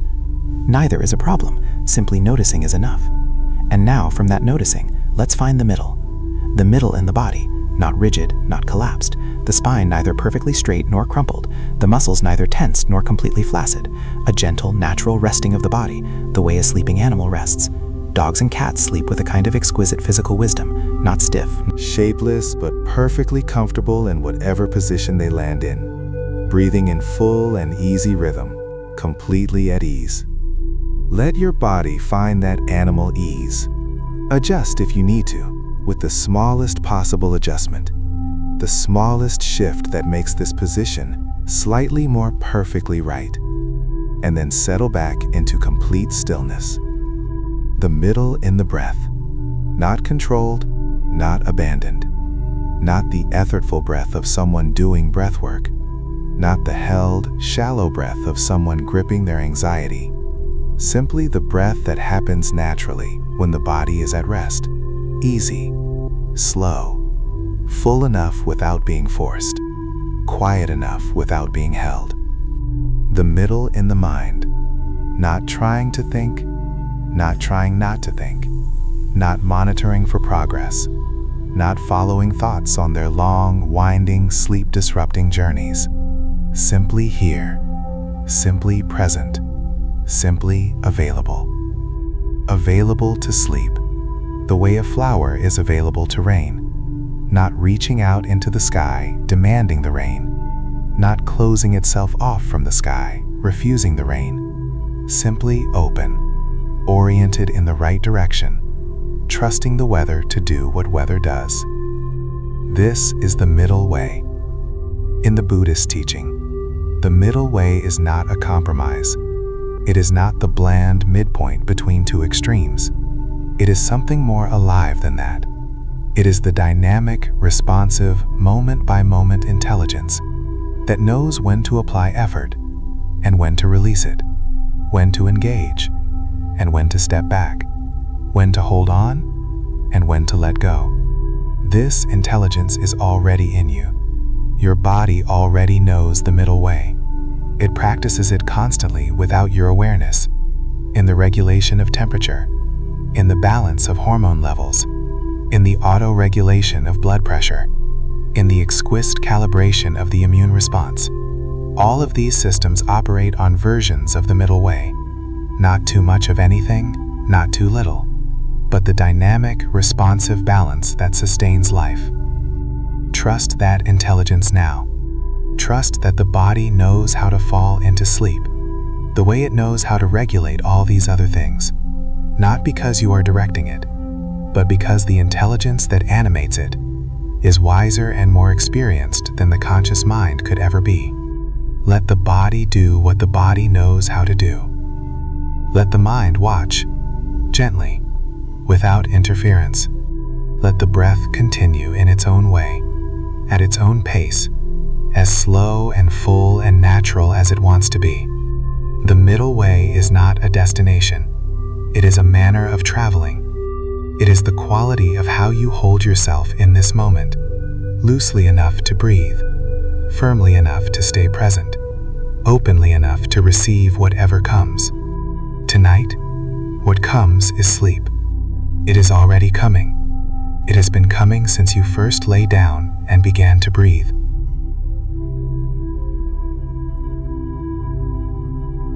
Each exhale has been one breath closer to sleep. Each moment of gentleness toward the restless mind has been one moment closer to the threshold. Each body part released, each thought named and returned from, each phrase of loving kindness offered, all of it has been clearing the path. The path is clear now, and sleep is walking toward you along that path. Not urgently, not dramatically, but steadily, quietly, reliably, the way morning walks toward the horizon of the darkest night, the way spring walks toward the end of winter, without rushing, without any doubt about its own arrival. Sleep is coming. It always comes. The middle way invites you to simply rest in the certainty of that arrival, without grasping at it, without turning away from it.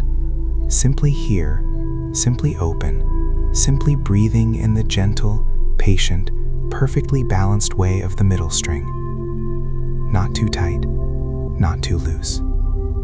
Just right. Just here. Just now. Earth beneath you is solid and warm from the day's sun, releasing its stored warmth into the cooling evening air. The air smells of water and green things. Insects move above the river's surface, following patterns too complex to trace, catching the last light in brief silver flashes. A bird calls, somewhere upstream, and the river moves. Always, ceaselessly, without effort, without complaint, the river moves. Now, very gently, bring to mind something that has been weighing on you. Something small enough to name, a specific worry, a specific concern, a specific thing that the mind has been returning to again and again, like a tongue returning to a sore tooth. You don't have to solve it. You don't have to analyze it. You don't have to fix it tonight. Simply hold it lightly in the mind. Name it, even if naming helps. The concern about the conversation at work. The worry about the bill. The thing I said that I wish I'd said differently. The uncertainty about what's coming. Whatever it is, hold it gently in the awareness. And now imagine placing it on the surface of the river. Imagine it as a leaf, a small, curled leaf, the color of autumn, setting it on the surface of the water, and watch it catch the current. Watch it spin slowly, once, twice, as it adjusts to the water's pace, and then watch it move downstream. It doesn't struggle against the current. It doesn't need to. The current carries it perfectly. Watch it move away. Watch it catch the light as it turns, flashing briefly gold, and then passing around a gentle bend and disappearing from sight. It is not gone. It is downstream. It exists in the river, part of the great continuous flow of everything that has ever been placed in this river. But it is no longer here, in front of you, demanding your attention. It has moved. Everything moves. Breathe. Now bring another thing to mind, if there is another thing. Some other small or large weight that has been present in the background of your awareness. Hold it gently. Name it. Place it on the surface of the river and watch it go. The river accepts everything you give it. It does not judge the size or importance of what you place on it. The tiny worries and the large ones, the trivial concerns and the profound uncertainties. The river receives them all with the same equanimity, the same generous, unhurried, unstoppable movement. This is the practice of the present moment. The present moment is like this river. It moves. It carries everything. It does not stop to adjudicate which things deserve to be carried and which do not. It simply moves, and in moving, it carries everything that is ready to be carried, and lets go of everything that is ready to be let go. In Buddhist teaching, the great source of suffering is not the difficult things that happen to us. It is the way we relate to those difficult things. Specifically, it is the way we grab hold of them and refuse to let them move. The way we replay the past, pulling it back upstream against the current. The way we race ahead into the future, trying to catch what hasn't arrived yet and pin it in place. The way we freeze a single moment in time and stare at it with such intensity that we lose awareness of the vast, flowing river of life that surrounds it. The present moment cannot be grabbed. It can only be inhabited. And inhabiting it fully, with your whole body, your whole breath, your whole quiet attention, is the single most powerful thing you can do for your sleep and your peace and your well-being. Not worrying less, not thinking less, not being different, simply being here. Here, beside this river. Here, in this body. Here, in this breath. Here, in this exact moment, which is the only moment you have ever actually lived in. All of your memories happened in a moment like this one. All of your experiences of the future will happen in a moment like this one. The only place anything real has ever occurred or ever will occur is right here, right now, the present moment. And the present moment right now is safe. It is quiet. It is restful. It is a warm bank beside a slow, gentle river in the gathering dark. Is anything actually wrong in this moment? Not in the abstract future, not in the remembered past, but here, right now, in this exact instant of your physical existence. Are you okay? Most likely, the honest answer is yes. Right now, in this body, in this breath, in this moment, you are okay. You are breathing. You are warm. You are resting. You are safe. The worries that feel so urgent are about moments that have not happened yet, or moments that have already passed.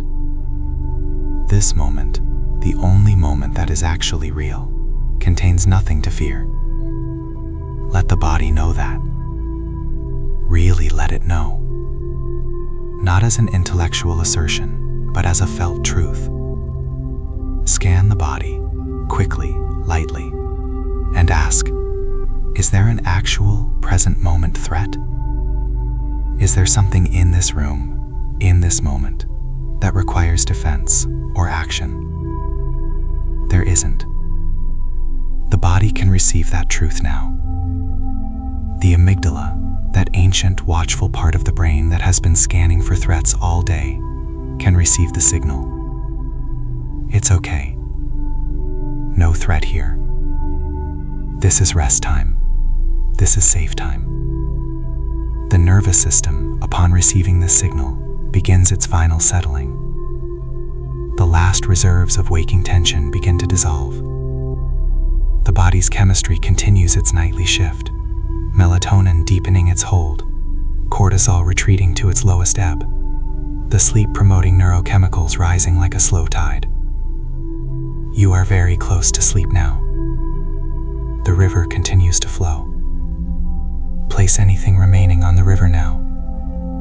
Whatever is left, whatever the mind is still holding, however lightly or heavily, set it on the surface of the water and let the current take it. It will be there downstream in the morning if you need it. You can pick it up again then with fresh eyes and a rested mind. But tonight, it goes with the river. Watch it go. Feel the lightness that follows. The river surface, cleared of leaves now, is perfectly still looking, even though it is always moving. The bronze and gold of earlier is deepening into silver as the sky darkens. The moon is rising somewhere. You can sense its light beginning to touch the surface of the water, beginning to transform the river into something silver and slightly unreal. luminous with reflected sky. The river at night is a different river. Quieter, more mysterious, more willing to carry the weight of the dark. You sit beside it and breathe. The worry has passed. Not because it was fixed, not because the future has been made certain, but because this moment, this exact, present, safe, restful moment, cannot hold worry and full presence at the same time. And you have chosen presence. You are here, right now, breathing, feeling the warm earth beneath you and the cool air on your face, and the soft sound of the water and the silence underneath the sound. This is all there is. This is enough. This is everything. The fifth teaching, beginner's mind at bedtime. In the world of Zen Buddhism, there is a teaching associated with one of the great modern Zen masters, Shunryu Suzuki, who came from Japan to teach in America in the middle of the 20th century. He said, "In the beginner's mind, there are many possibilities. In the expert's mind, there are few." Beginner's mind. Shoshin in Japanese, the mind that approaches every situation, even a familiar one, even one that has been encountered thousands of times before, with the fresh, open, receptive quality of someone who has never encountered it before. The mind that does not assume it knows how things will unfold. The mind that is genuinely curious, genuinely available, genuinely open to surprise. This teaching has profound implications for sleep, because one of the great enemies of sleep is the expert mind, the mind that has been awake many nights before and knows what happens. I lie down and then I think too much, and then I get frustrated, and then I can't sleep, and then I'm tired tomorrow. The story is so familiar that the mind plays it automatically, like a recording. And in playing it, the mind actually helps to create it. The expert mind creates its own evidence. The beginner's mind would lie down and genuinely not know what will happen. I'm lying down. I don't know exactly how this will unfold. Perhaps sleep will come quickly tonight. Perhaps it will take a little while. Perhaps the experience of resting here, even without sleep, will be surprisingly peaceful. I genuinely don't know. This is not naivety. It is wisdom. Because the truth is, you genuinely don't know what will happen tonight. Your experience of this night is unique. This particular body, at this particular level of tiredness, having had this particular day, lying in this particular temperature room, with this particular quality of mind. This configuration has never existed before and will never exist again. Tonight is new. You have never been here before. Approach it with beginner's mind. When the beginner's mind encounters the body lying in bed, it finds it interesting. The weight of the limbs, the particular way the shoulders have settled, the faint tingling in the hands, all of it is worth noticing, simply because it is here, simply because it is real, simply because it is part of the extraordinary experience of being a living body in a physical world. When the beginner's mind encounters the breath, it finds it remarkable that this body can sustain itself simply by exchanging air with the environment, that the oxygen drawn in through the nose is processed and distributed within seconds to cells throughout the body, that the same air has passed through countless other lungs over centuries across continents. The beginner's mind can find genuine wonder in the breath. When the beginner's mind encounters a thought, it is curious rather than frustrated. Interesting, there it is again. I wonder where that one came from. And now it's gone. And here comes another one. The mind is busy tonight. That's interesting. What will the next one be? The curiosity doesn't follow the thoughts, but it holds them with a kind of light, interested attention that defangs them. A thought held in curiosity is much less compelling than a thought held in anxiety. Try it now. If a thought arrives in the next few moments, and simply notice when it does, hold it in curiosity rather than in anything else. What kind of thought is it? Where does it seem to come from? The center of the mind or the edges? Is it a visual thought or verbal, or more of a feeling? Does it have a texture, a temperature? You are the scientist of your own mind tonight. Not a scientist trying to fix the mind, not a scientist trying to produce results, simply a scientist of the most benign and gentle kind who has sat down beside something endlessly fascinating and is simply watching it, simply noticing, simply delighting in the extraordinary complexity of what is there. In the beginner's mind, even falling asleep is fascinating. The edges of consciousness blurring, the thoughts becoming less linear, less logical, beginning to have that slightly dreamlike quality that comes when the mind is moving toward sleep. Images that don't quite make sense, sensory memories that arise without context. The famous hypnic jerk, that sudden muscle twitch that startles you back into wakefulness just as you begin to drift, even that can be met with beginner's mind. Interesting. That happens as the body transitions between waking and sleeping, the nervous system doing its thing. Nothing to be alarmed by. Everything to be curious about. The beginner's mind takes away the stakes. When you are an expert at sleeping, when you have a story about how sleeping goes, there are stakes. You might fail to sleep. You might not perform the sleep correctly. You might end up with evidence that confirms the worst case scenario. When you are a beginner, when tonight is genuinely new, when sleep is genuinely uncertain, when everything is open, there is no performance to fail. There is simply experience unfolding, as experience always does. And experience is always interesting. Breathe with beginner's mind now. Feel the inhale as if for the first time. The air entering the nostrils, is it slightly cooler on the left side than the right? Many people have a dominant nostril that shifts throughout the day. Have you ever noticed which side is easier to breathe through right now? Notice with genuine curiosity. Notice without trying to change anything. Feel the chest or belly rising. Which one moves more with this breath? Belly breathers and chest breathers experience the breath quite differently. Where does your breath naturally go? Notice with genuine interest. Feel the pause before the next exhale, that infinitesimal gap between the fullness of the inhale and the beginning of the release. How long does it last? What is the quality of the body in that pause? The beginner's mind finds the breath endlessly interesting because the breath is endlessly interesting. It changes constantly. It responds to every subtle shift in the body and the mind. It is a living record of your current state, your level of relaxation, your emotional tenor, the deepening of your tiredness as the body moves towards sleep. Reading the breath with beginner's mind is like reading the most personal poem ever written, a poem that is always slightly different, always revealing something true, always worth paying attention to. Now, let the beginner's mind expand to the whole body. What is interesting about the body right now? Not problematic, interesting. The weight of the head on the pillow, the warmth of the blanket where it rests against the shoulders, the faint awareness of the feet, slightly cooler than the rest of the body, tucked inside socks or beneath the blanket, the places where skin touches skin, the inside of the wrists, the inner thighs, the slight rise and fall of the belly with each breath. All of it is interesting. All of it is worth a moment of gentle, curious attention. In Zen practice, the goal of beginner's mind is not simply humility or openness, though it produces both.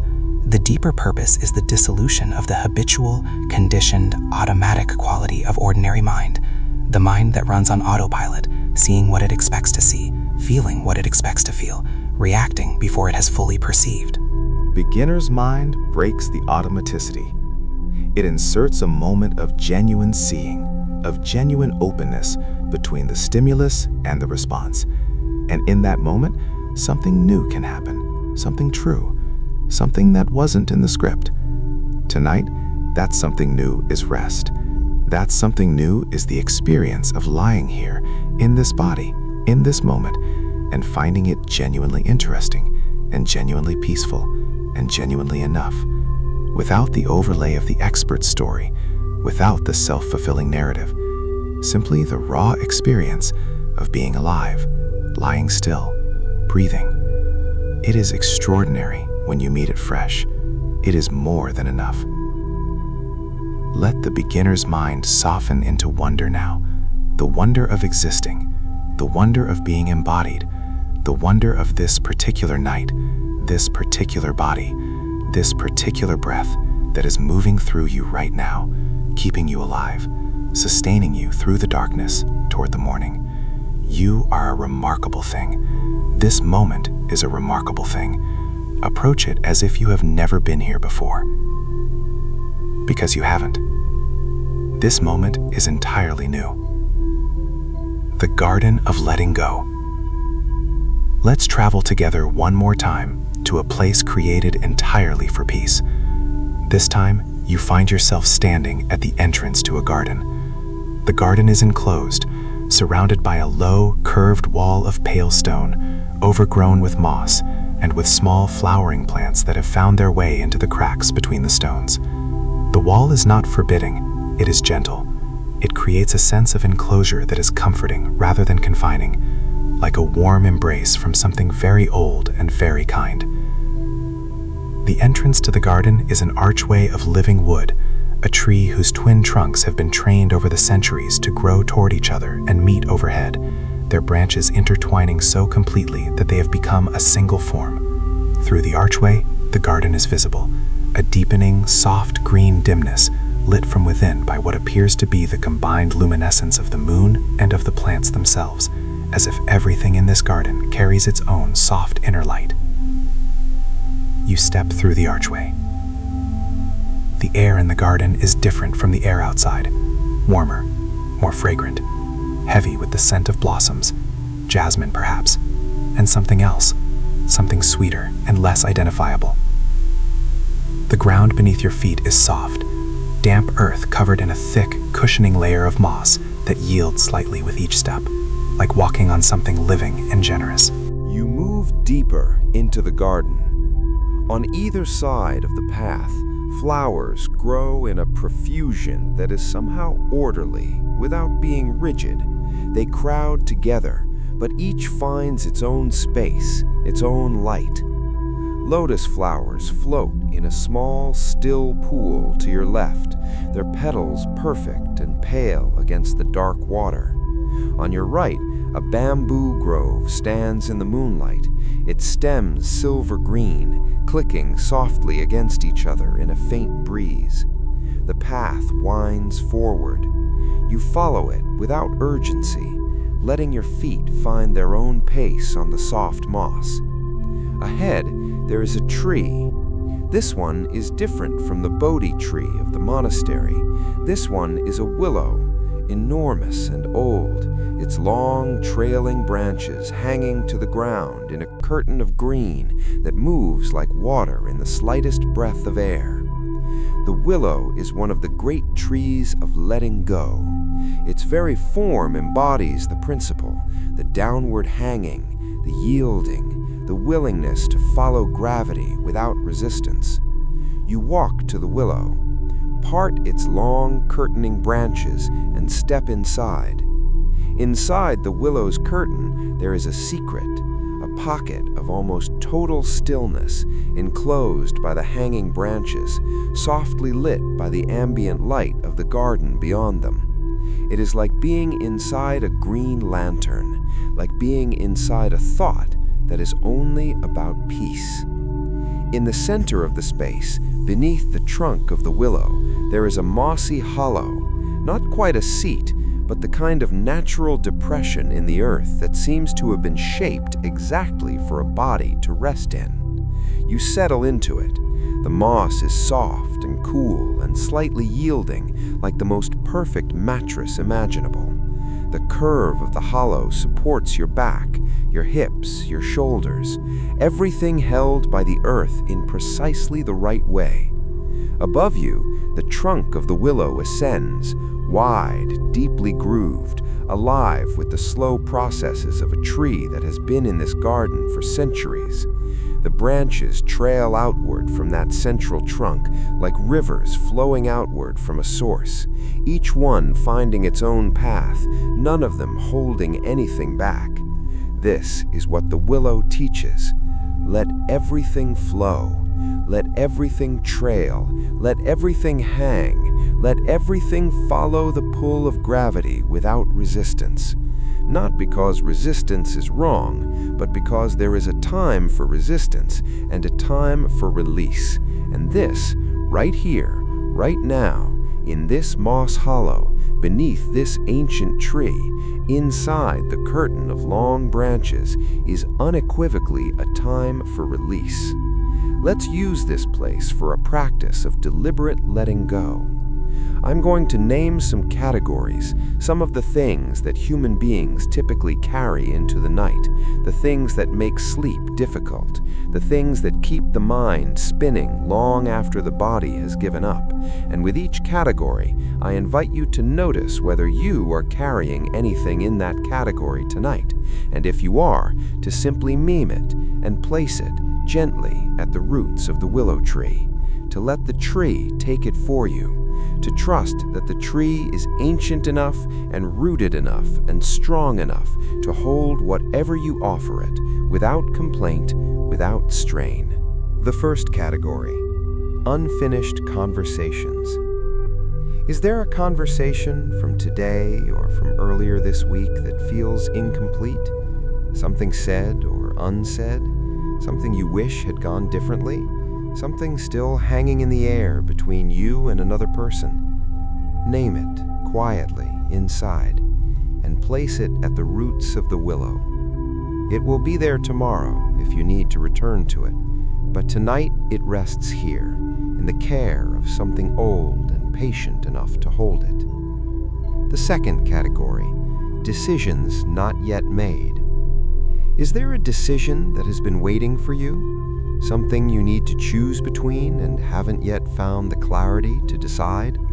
A choice that has been sitting in the background of your mind today, waiting for you to arrive at an answer. Name it. Place it at the roots. The decision will still be there in the morning, and you will likely see it more clearly from a rested mind. But tonight, it can rest here. You do not need to decide tonight. The third category: responsibilities not yet met. Is there something you promised that you haven't delivered on? Something you intended to do and didn't? Some obligation, large or small, that is carrying a faint charge of guilt or anxiety into this night? Name it. Place it at the roots of the willow. You will not forget it. It will be there. But the quality of anxious holding that you have been giving it, that can rest here. The responsibility will wait. Responsibilities are patient things when they are held in the right way. The fourth category: things you cannot control. This is the heaviest category for most people. The situations that are unfolding without your management. The people who are making their own choices that affect you. The circumstances that are beyond your influence. The things you love that you cannot protect. These things deserve to be placed at the roots of the willow, in the care of something larger than the individual self. Not abandoned, not dismissed, simply held in a larger context, in the context of impermanence and of interconnection, and of the truth that the universe has been managing its own complexity for 13.8 billion years without your assistance, and will continue to do so. You are part of it, but you are not responsible for all of it. Place the uncontrollable things at the roots of the willow, and feel what it's like when they leave your hands. Lighter, perhaps. Or perhaps simply different, held by something larger instead of by the tight grip of the individual worried mind. The fifth category: yourself. This last one is the most important and the most difficult. Place yourself at the roots of the willow. Not your body, your sense of self. The identity that spends all day managing and performing and navigating. The self that is always monitoring its own performance, always keeping track of how it's doing, always checking whether it's measuring up. Place that self gently at the roots of the willow.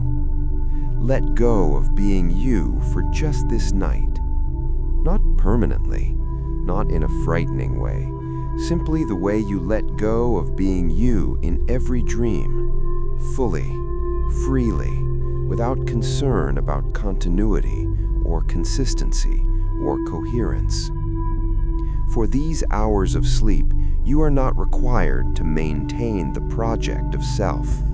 You are allowed to simply dissolve into rest. Let the willow hold the self for you. It will return in the morning, as it always does, fresh, rested, perhaps slightly different in some small and unspecifiable way, the way everything is slightly different after a night of genuine rest. But for now, let it go. The willow's branches trail softly about you. The moss is cool and perfect beneath you. The garden is fragrant and quiet and luminous. You have set everything down. You are lighter than you have been all day. You are here, in this soft hollow, held by the ancient earth, watched over by a tree that has seen centuries of seasons and is unmoved by any of them, patient and deeply rooted and entirely without concern. Let the breath be the last thing you hold. And even that, even the breath, let it go. Not by stopping breathing, simply by releasing even the effort of attending to it. Let the breath breathe itself. Let the body do its thing completely without supervision. The garden is breathing around you. The trees are breathing. The flowers are breathing. The earth itself, in its slow, patient way, is breathing. You are part of all of that breathing. Simply one more gentle, yielding, willowing breath among all the breaths of all the living things in this garden. Rest. The sixth teaching, interdependence and rest.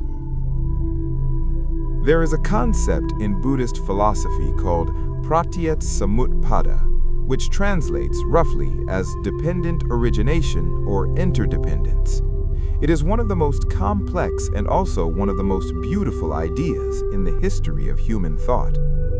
In its most essential form, it says this: nothing exists in isolation. Everything, every event, every moment arises in dependence on a vast web of other things, events, and moments. Nothing is independent, nothing is self-originating, nothing stands alone. The flower depends on the soil, the water, the sunlight, the roots, the seed, the rain that fell last season, the earthworms that aerated the soil, the clouds that carried the water, the sun that energized the whole system. Remove any one element and the flower is not. The flower is not a standalone object. The flower is a temporary gathering of conditions. And so, says the teaching, are you. You, this person lying in this room on this night, are a temporary gathering of extraordinary conditions. The body that breathes and pulses and processes is made of elements that were forged in stars billions of years ago. The air you breathe has been breathed by every human being who has ever lived. The food that became yourselves was grown in earth that contains the remains of countless generations of living things. The language that structures your thoughts was developed over millennia by thousands of people you will never know. The knowledge you carry was passed to you by teachers and books and conversations and observations that stretch back through time in an unbroken chain. You are not alone. You have never been alone. You are, in the deepest possible sense, made of the whole world, and the whole world is in you. This is not a comforting abstraction. It is a literal, biological, physical truth. When scientists examine the atoms that make up a human body, they find that roughly 93% of those atoms were formed in the interior of dying stars. We are, quite literally, made of star stuff. We are the universe looking at itself through temporary, particular, precious forms. The interdependence teaching has a very specific gift for the person lying awake in the night, feeling separate, feeling alone with their worries, feeling the peculiar loneliness of the sleepless mind. That loneliness is based on a misunderstanding. You are not separate from the world. You are part of the world. The world is breathing you. The earth is holding you. The air that surrounds you is continuously exchanging itself with your lungs in an act of intimate and ongoing connection. You are never, not for a single moment, alone. Feel that now. Feel the bed or the floor beneath you, the matter of the physical world, solid and patient and present, holding the weight of your body without effort, without complaint. This surface is connected to the earth below it. The earth is connected to the bedrock, the mantle, the core, all the way down to the center of a planet that has been sustaining life for 4 billion years. You are connected to all of that right now. Feel the air on your skin or the gentle weight of the blanket. This air has traveled from somewhere, from the sea perhaps, carrying moisture, or from the mountains, carrying that clean, thin clarity. It has passed through the leaves of trees. It has been breathed by birds and insects and other sleeping humans in other rooms in this city or this town. You are connected to all of them right now.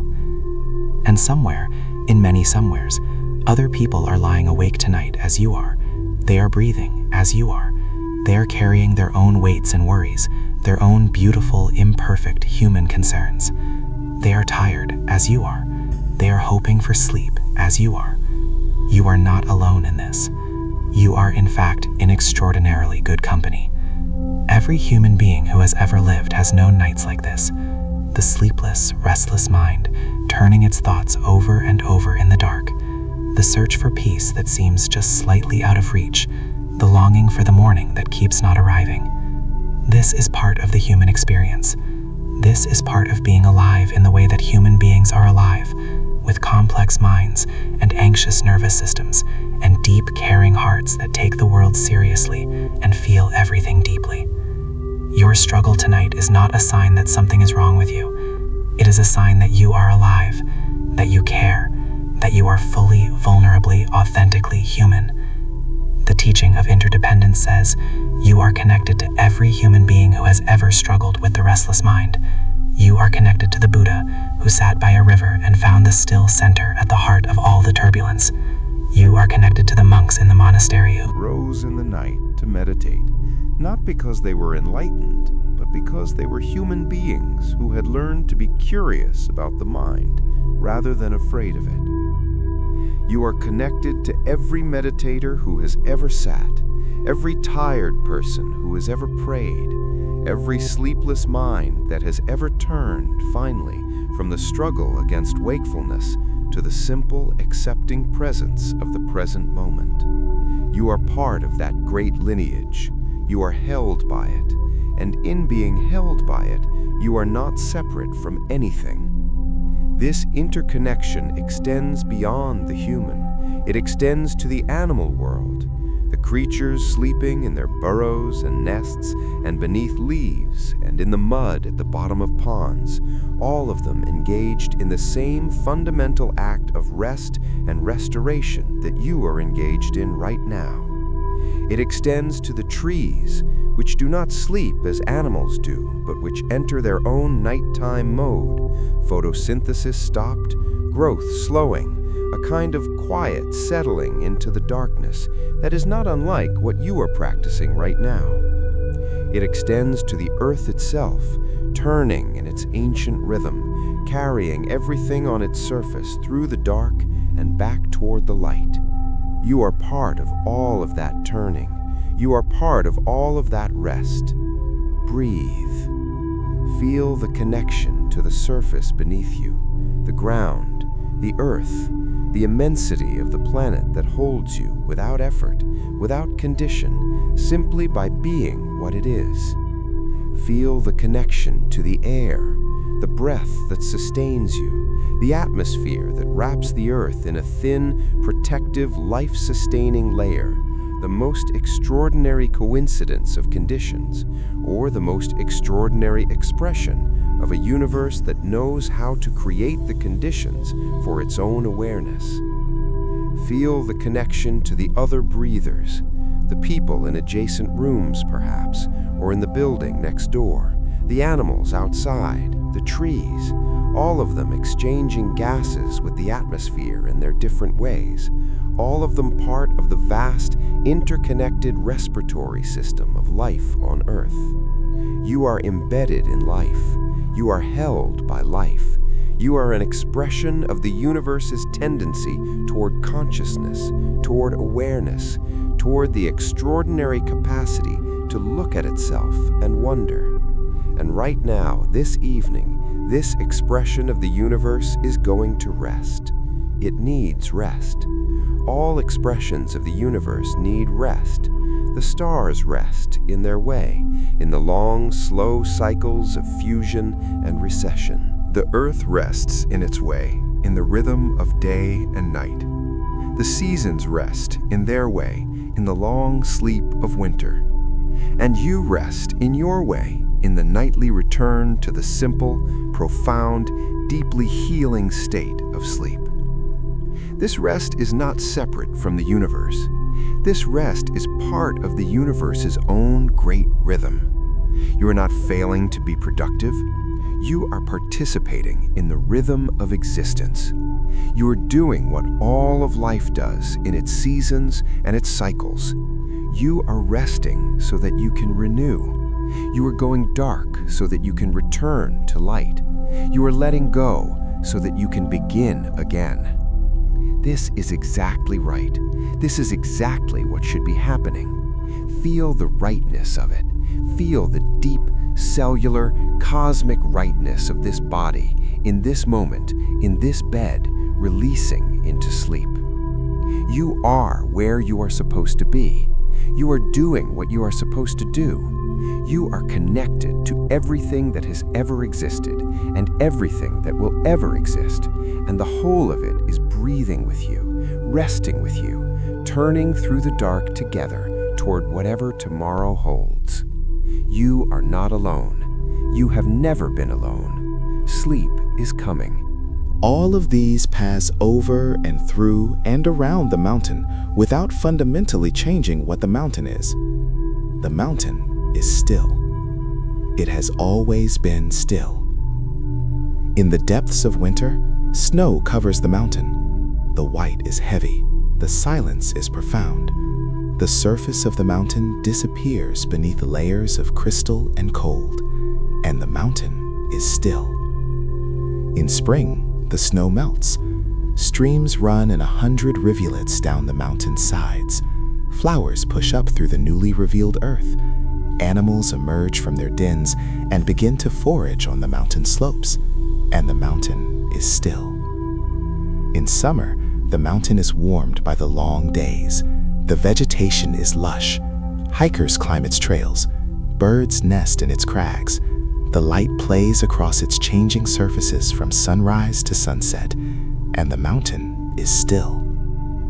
In autumn, the trees that grow on the mountain's lower slopes change color, a slow, blazing transformation from green to gold to red to brown, and the mountain is still. The storms come. The wind howls around the mountain's peak. The lightning strikes the highest point. The thunder echoes through the valleys, and the mountain is still. This is the nature of the mountain. This is the nature of your deepest self. Beneath all the weather of your experience, the storms of emotion, the cold winters of difficulty, the bright summers of joy, at the very foundation of who you are, there is something that is still, something that has been still for your entire life, something that has watched every thought, felt every feeling, experienced every moment, and remained unchanged. Unchanged not because it is cold or unfeeling, but because it is the awareness itself. And awareness cannot be disturbed by the things it is aware of, any more than a mirror can be stained by the things it reflects. You are the mountain. You are that awareness. Feel the body as the body of a mountain now. Heavy, immensely, profoundly, settlingly heavy. Not the heavy of tiredness, though that kind of heaviness is present too. The heavy of mass, the heavy of something that has been in this place for millions of years and will be here for millions more. the heavy of deep geological patience. Feel the weight pressing down into the surface beneath you. Not uncomfortable weight, the comfortable weight of something at rest in its natural position. The mountain does not struggle against gravity. The mountain and gravity are at peace with each other. The mountain simply is where it is, doing what it does, without any effort whatsoever. Let the body embody that now. Let it sink. Let it press down. Let it be absolutely, immovably at rest. From above, from the perspective of a hawk circling high overhead on a thermal, the mountain appears to be perfectly still. The surface of the mountain is complex, detailed, alive in 1,000 small ways, but the mountain itself is still. The whole of it, seen from enough distance, is simply there, present, unchanged, permanent in a way that no living thing can be, but that you can borrow for this moment of meditation and rest. See yourself from that hawk's distance for a moment.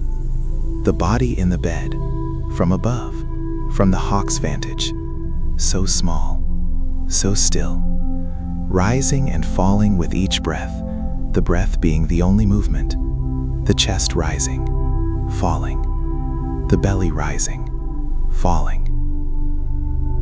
Everything else still, everything else resting in the stillness of the mountain. The thoughts that move through the mind are the weather. They come and go. They sometimes seem very dramatic, lightning thoughts, thunder thoughts, thoughts that seem to shake everything. But you are the mountain. The weather moves over you. The weather does not move you. Notice a thought right now, if there is one present, and simply observe it passing over the mountain, like a cloud moving across the summit, like a burst of rain on the southern slope, like a gust of wind through the pine trees on the lower hillside. The mountain does not tense against these things. The mountain does not brace. The mountain receives them, holds them in its broad and patient context, and lets them pass. You can do the same. A feeling arises, perhaps a last remnant of the day's worry, or a slight restlessness as the body settles further toward sleep. That feeling is the weather. It is moving over the mountain. It is real. Weather is real. But it is not the mountain. You are the mountain. Stay there. Stay in that profound, geological, settled stillness. The breath moves in and out. The heartbeat continues. The cells do their microscopic work. The neurons continue firing in the patterns of a mind moving towards sleep. All of this is movement. All of this is weather, in a sense, and the mountain contains all of it, holds all of it, is not disturbed by any of it. In the Tibetan tradition, the mountain meditation is often used specifically to cultivate samadhi, a word usually translated as concentration or absorption, but that might be better understood as settling, or the quality of a mind that has found its natural resting place.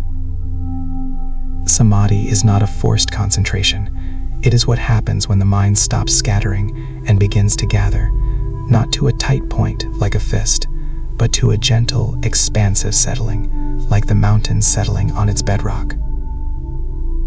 The mind right now is settling. Feel it. The thoughts becoming less frequent, the spaces between them longer. The quality of the awareness shifting from the busy, tracking quality of a waking mind to the softer, more diffuse, more open quality of a mind that is approaching sleep. The mountain is at rest. The weather has quieted. The night sky above the mountain, clear, or perhaps gently clouded, or perhaps thick with the kind of low cloud that makes the darkness even darker and the silence even more complete. The night sky holds the mountain in its enormous embrace. The sky holds the mountain. The mountain rests within the sky. And you, the awareness that has been watching all of this, that has been watching the body, watching the thoughts, watching the feelings, watching the breath. You are both the mountain and the sky. You are the stillness and the spaciousness. You are the settled, patient, immovable depth and the vast, open, limitless height. You are everywhere in this moment. You are the whole of it, the whole system, mountain, sky, weather, stillness, movement, breath, heartbeat, thought, feeling, awareness, all of it part of the same extraordinary, seamless, unbroken fabric of what is. And what is right now is peaceful. What is right now is almost asleep. What is right now is doing exactly what it should be doing. The mountain breathes. The mountain rests. The mountain is still. You are still. You have always been still. Beneath everything that has ever seemed to disturb you, this stillness was always here, will always be here, is here right now, more present and more real than any of the temporary weather of experience. Rest in the mountain. Be the mountain. Be the stillness. Let the mountain carry you into sleep, the way the earth carries all things through the dark, without drama, without effort, without the slightest anxiety about the morning. The morning is already decided. The mountain already knows. And you, resting in the mountain, already know too. Rest. The lotus lake, sinking into deep sleep. In Buddhist iconography, the lotus flower holds a place of extraordinary significance. The lotus grows from the mud. Its roots are in the dark, nutrient-rich, sometimes turbid muck at the bottom of a still lake or pond.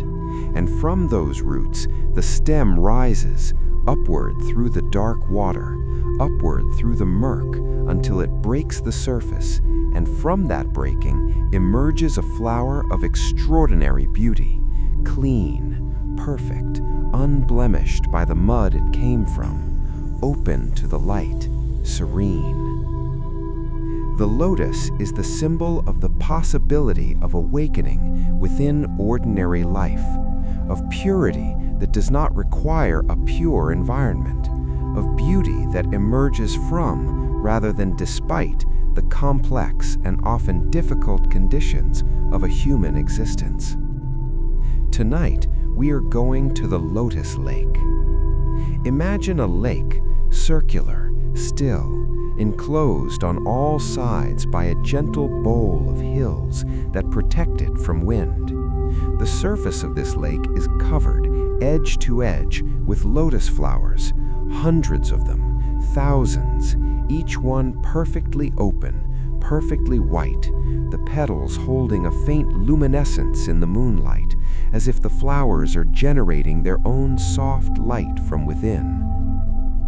The air above the lotus lake is heavy with fragrance, the scent of lotus, sweet and water clean and slightly exotic, a scent that seems to come from somewhere more ancient than ordinary smell, that touches something in the deepest limbic brain, triggering a response that is purely, simply, completely peace.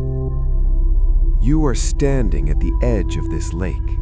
The ground where you stand is soft, mossy, slightly damp, yielding slightly under your feet. The air is warm, the night is gentle. Everything about this place says you are safe here. You are welcome here. This place was made for exactly the kind of rest you are seeking. You look out across the lotus lake. The flowers cover the surface completely. You could almost walk on them, you think, could almost step from one broad, flat leaf to the next, the way stories say certain beings can walk on water. And in a sense, you can, because you are not going to walk across the surface of the lake tonight. Tonight, you are going to sink into it. Not into the lake exactly, into the depth beneath the lake, into the deep, still, silent place at the bottom of the water, where the roots of all those lotus flowers are anchored in the quiet mud, where the light barely reaches, where the sound of the world above the surface is muffled and distant and entirely irrelevant, where it is simply dark and quiet and still and warm. This descent begins now. Imagine that you lie back, gently, without any splash, and let the lotus lake receive you. The water is exactly the temperature of your body. You cannot feel where you end and the water begins. There is no cold, no shock, simply a seamless dissolving into something that holds you completely and requires nothing of you. You float for a moment on the surface, looking up at the stars. The lotus flowers surround you. Their roots are just below you, drifting gently in the water, trailing down into the dark. The night sky above is enormous, more stars than you have ever seen at once, more stars than seems possible, a river of light running from horizon to horizon. You breathe. The water holds you. And then, very slowly, very gently, you begin to sink. Not in a frightening way, in the gentlest possible way, the way a leaf sinks in absolutely still water, slowly, turning slightly, descending by infinitesimal degrees. The surface of the lake rises above you. The stars become slightly dimmer, seen now through a layer of water that diffuses and softens their light. You are sinking into the lake, with each breath a little further. The water above you filters the moonlight into something even softer than it was at the surface. Everything is silver blue down here, calm. The lotus roots trail past you, long, pale, extending downward into the deep with infinite patience.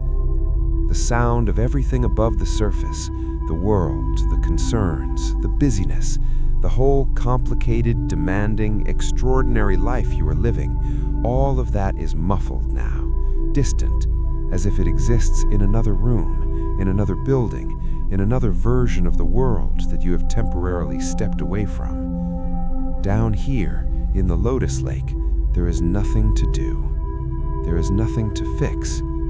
There is nothing to worry about. There is only the deep. Continue sinking, gently, slowly. The light grows softer with each foot of depth. The silver blue becomes violet. The violet becomes a very deep, very peaceful blue that is almost darkness, but not quite. There is still just enough light here to see, but the seeing requires no effort and reveals nothing alarming. Only depth, only peace, only the faint shapes of lotus roots trailing down, and the occasional slow movement of a fish too deep and too calm to disturb anything. You sink through blue into indigo, into something that is barely light at all, into the gentle, velvety, completely peaceful semi-darkness of the deep water, and then you find it, the bottom. The bottom of the lake is made of the softest sediment imaginable, not mud in any unpleasant sense, but the accumulated gentleness of centuries of plant matter and water and time, compressed into something that receives the body with complete and total welcome. You rest in it. The sediment accepts your weight entirely. You are cradled in it, supported from below, surrounded on all sides by the deep, still, warm water, the surface many feet above you, and entirely another world. You are in the deepest possible rest, the root world, the place where the lotus begins. From here, from this darkness, from this depth, from this absolute stillness, everything that is beautiful and luminous about the lotus arises. The root does not know about the flower. The root does not need to know. The root simply is, deep in the dark, gathering what it needs from the rich earth around it, sending it upward through the stem without effort, without intention, without any awareness of the beauty that will result. And the beauty results anyway. The flower opens at the surface, perfect, luminous, unhurried. You are the root tonight, down here in the warm, dark, nourishing deep, resting in the sediment that has been accumulating patience for centuries. You do not need to know what the flower is doing. You do not need to see the light. You do not need to monitor the surface or manage the stem or ensure the petals open correctly. The flower does that on its own. Your only role right now is to be here, to receive, to rest. To allow the deep, still water to surround you completely. To allow the rich, soft sediment to hold you completely. To allow the silence down here, profound, total, completely without demand, to fill you completely. Breathe. Even here, the breath continues. Slow and deep and easy. The body breathing itself, as it always does, as it always has, without your supervision. The heart beating its steady, quiet beat. The cells doing their work. The brain, far above the level of your conscious awareness, beginning to organize the night's rest. The first stages of sleep already gathering, the way clouds gather before the rain. The hypnagogic state, that beautiful threshold between waking and sleeping, opening like a flower. Like the lotus at the surface of the lake. The flower is opening up there, you know it, though you cannot see it from here. Something beautiful is happening. Something restorative. Something your body and mind and nervous system and soul have been waiting all day to do. The deep sleep is coming. It is already here, in fact, just at the edges. The thoughts are becoming less coherent now, if they are still arising at all. Less linear, more dreamlike. The images that flash through the awareness are no longer connected by the logic of the waking mind. They are connected by a different logic, a deeper logic, the logic of the sleeping mind that makes its own sense in its own language. This is the sign. Sleep is here. Let it take you. The way the deep water has taken you, without force, without drama, without any effort on your part, simply by allowing, simply by stopping the resistance, simply by being willing to sink. You are willing. You have been willing all along. Tonight, that willingness has been met with the warmth of the lotus lake, the patience of the mountain, the compassion of the teachings, the river of the present moment, the monastery garden, the Bodhi tree, the willow, and everything else that has been offered to you along this path.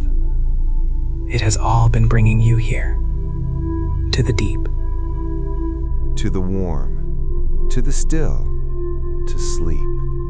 Sink now. Let the last fragment of waking consciousness dissolve like a lotus petal releasing from the flower, gently, gracefully, without resistance, drifting down through the still water, coming to rest in the soft sediment of the deep. You are already there. You are already resting. The last teaching, you are already whole. And now, as we approach the very end of this journey, as the sleep that has been gathering all evening draws closer and closer, as the body grows heavier and the mind grows softer, and the awareness grows wider and more diffuse, there is one final teaching, the last teaching, perhaps the most important one. In the Buddhist tradition, there is a concept that cuts through the entirety of the spiritual path with the precision of a very sharp blade. It is the concept of Buddha nature, sometimes called Tathagata Garbha, sometimes described as the original face, the face you had before your parents were born, before the conditions of your particular life assembled themselves around the vast, open, unconditioned awareness that is your most fundamental nature. The teaching is this: you are already whole, not as an aspiration, not as a distant goal to work toward, not as a state you might achieve if you meditate for long enough, or are kind enough, or disciplined enough, or spiritually accomplished enough. Right now, in this moment, in this body, in this breath, in this darkness, with all the imperfections and incomplete things and unresolved worries and ordinary humanness that you carry, you are already whole. Buddha nature is not something you have to acquire. It is something you already are. It is the awareness itself, that clear, spacious, boundlessly open awareness in which all of your experience arises and passes. It doesn't improve with spiritual practice. It doesn't diminish when you make mistakes. It doesn't waver when you are confused or frightened or overwhelmed. It simply is, unchanging, unaffected, perfectly intact, the deepest ground of your being. The reason this teaching is given as the last teaching of the night is that it is the teaching that makes rest truly possible. Because so much of what keeps us awake, so much of what generates the restlessness and the striving and the anxiety is the subtle, often unconscious belief that we are not quite enough yet, that There is something missing, that if we could just figure out the right thing, or do the right thing, or be the right thing, some fundamental lack would be resolved. But the lack is not real. The incompleteness is an error. You are not broken. You are not on your way to wholeness. You are not practicing until you get there. You are already there. The home you have been seeking is the place you have always been standing. This doesn't mean your life is perfect. It doesn't mean you have nothing to learn, nothing to work on, no room to grow. Of course there is room to grow. That room is infinite, and the growing is beautiful.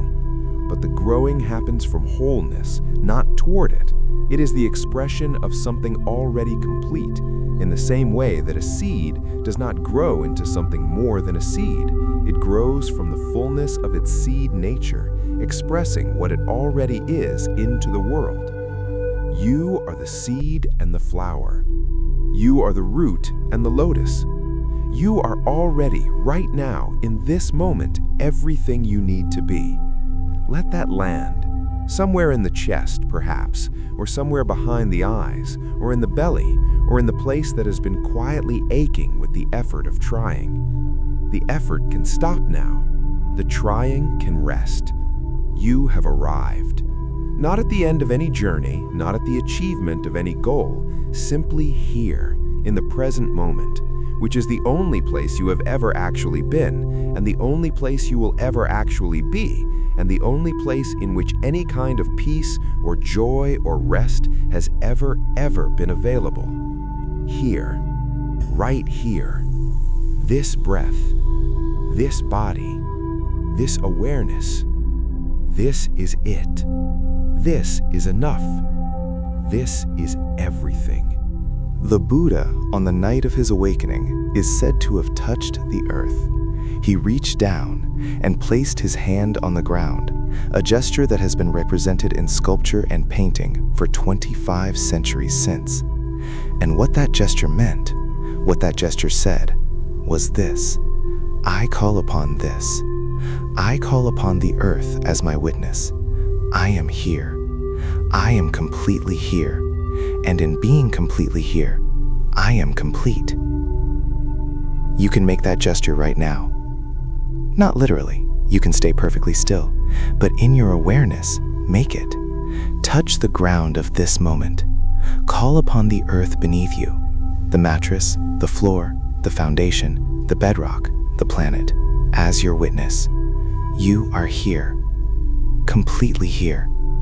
And in being completely here, you are complete. There is nothing wrong with you. There is nothing missing from you. There is nothing you need to fix or add or achieve or become before you are allowed to rest. You are allowed to rest right now. You are allowed to be exactly as you are right now.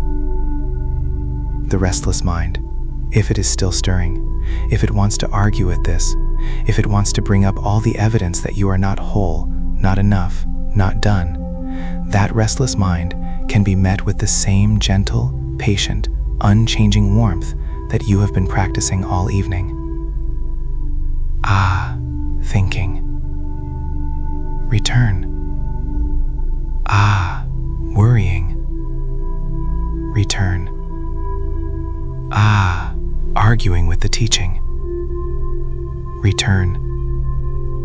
And beneath the argument, beneath the worry, beneath the restlessness, still there, always there, intact, unchanging. The wholeness. Your wholeness. The ground of your being, as solid as the earth beneath you, as vast as the sky above you, as intimate as your own breath. You don't need to fix everything tonight. You don't need to fix anything tonight. The world will continue to need your attention, your care, your participation, and you will give it all of that tomorrow with a mind refreshed by rest and a heart renewed by this night's particular journey. You will bring more to the world tomorrow because of what you have released tonight. But tonight is for this, for rest, for the simple, profound, uncomplicated act of being a body that needs sleep, allowing the sleep to come, receiving the healing that only sleep can provide, for the acknowledgement that you have done enough today, for the recognition that you are enough, for the last, deepest exhale of the evening, the one that carries with it all remaining traces of the day's effort and the night's striving, and leaves behind only this, the breath, the body, the awareness, the wholeness, the darkness full of stars, the earth patient and holding, the night moving slowly toward morning, and you, here, right here, already whole, already complete, already exactly where you need to be, already at rest. Breathe in and out, in and out. The lotus is floating on the surface of the lake, luminous in the dark. The mountain is standing in the moonlight, still and unmoved. The willow is trailing its long branches in the night breeze, letting go. The river is carrying everything downstream, gently and without effort. The Bodhi tree is breathing in the monastery courtyard, its leaves catching the starlight, and you are breathing, slowly, deeply, at peace. You don't need to fix everything tonight. You are already whole. Sleep now. Sleep deeply. Sleep well. The night holds you. The earth holds you. The breath continues, all on its own. The morning will come when it comes, and between now and then, nothing required, nothing asked. Simply this, simply rest, simply you, here, now, home.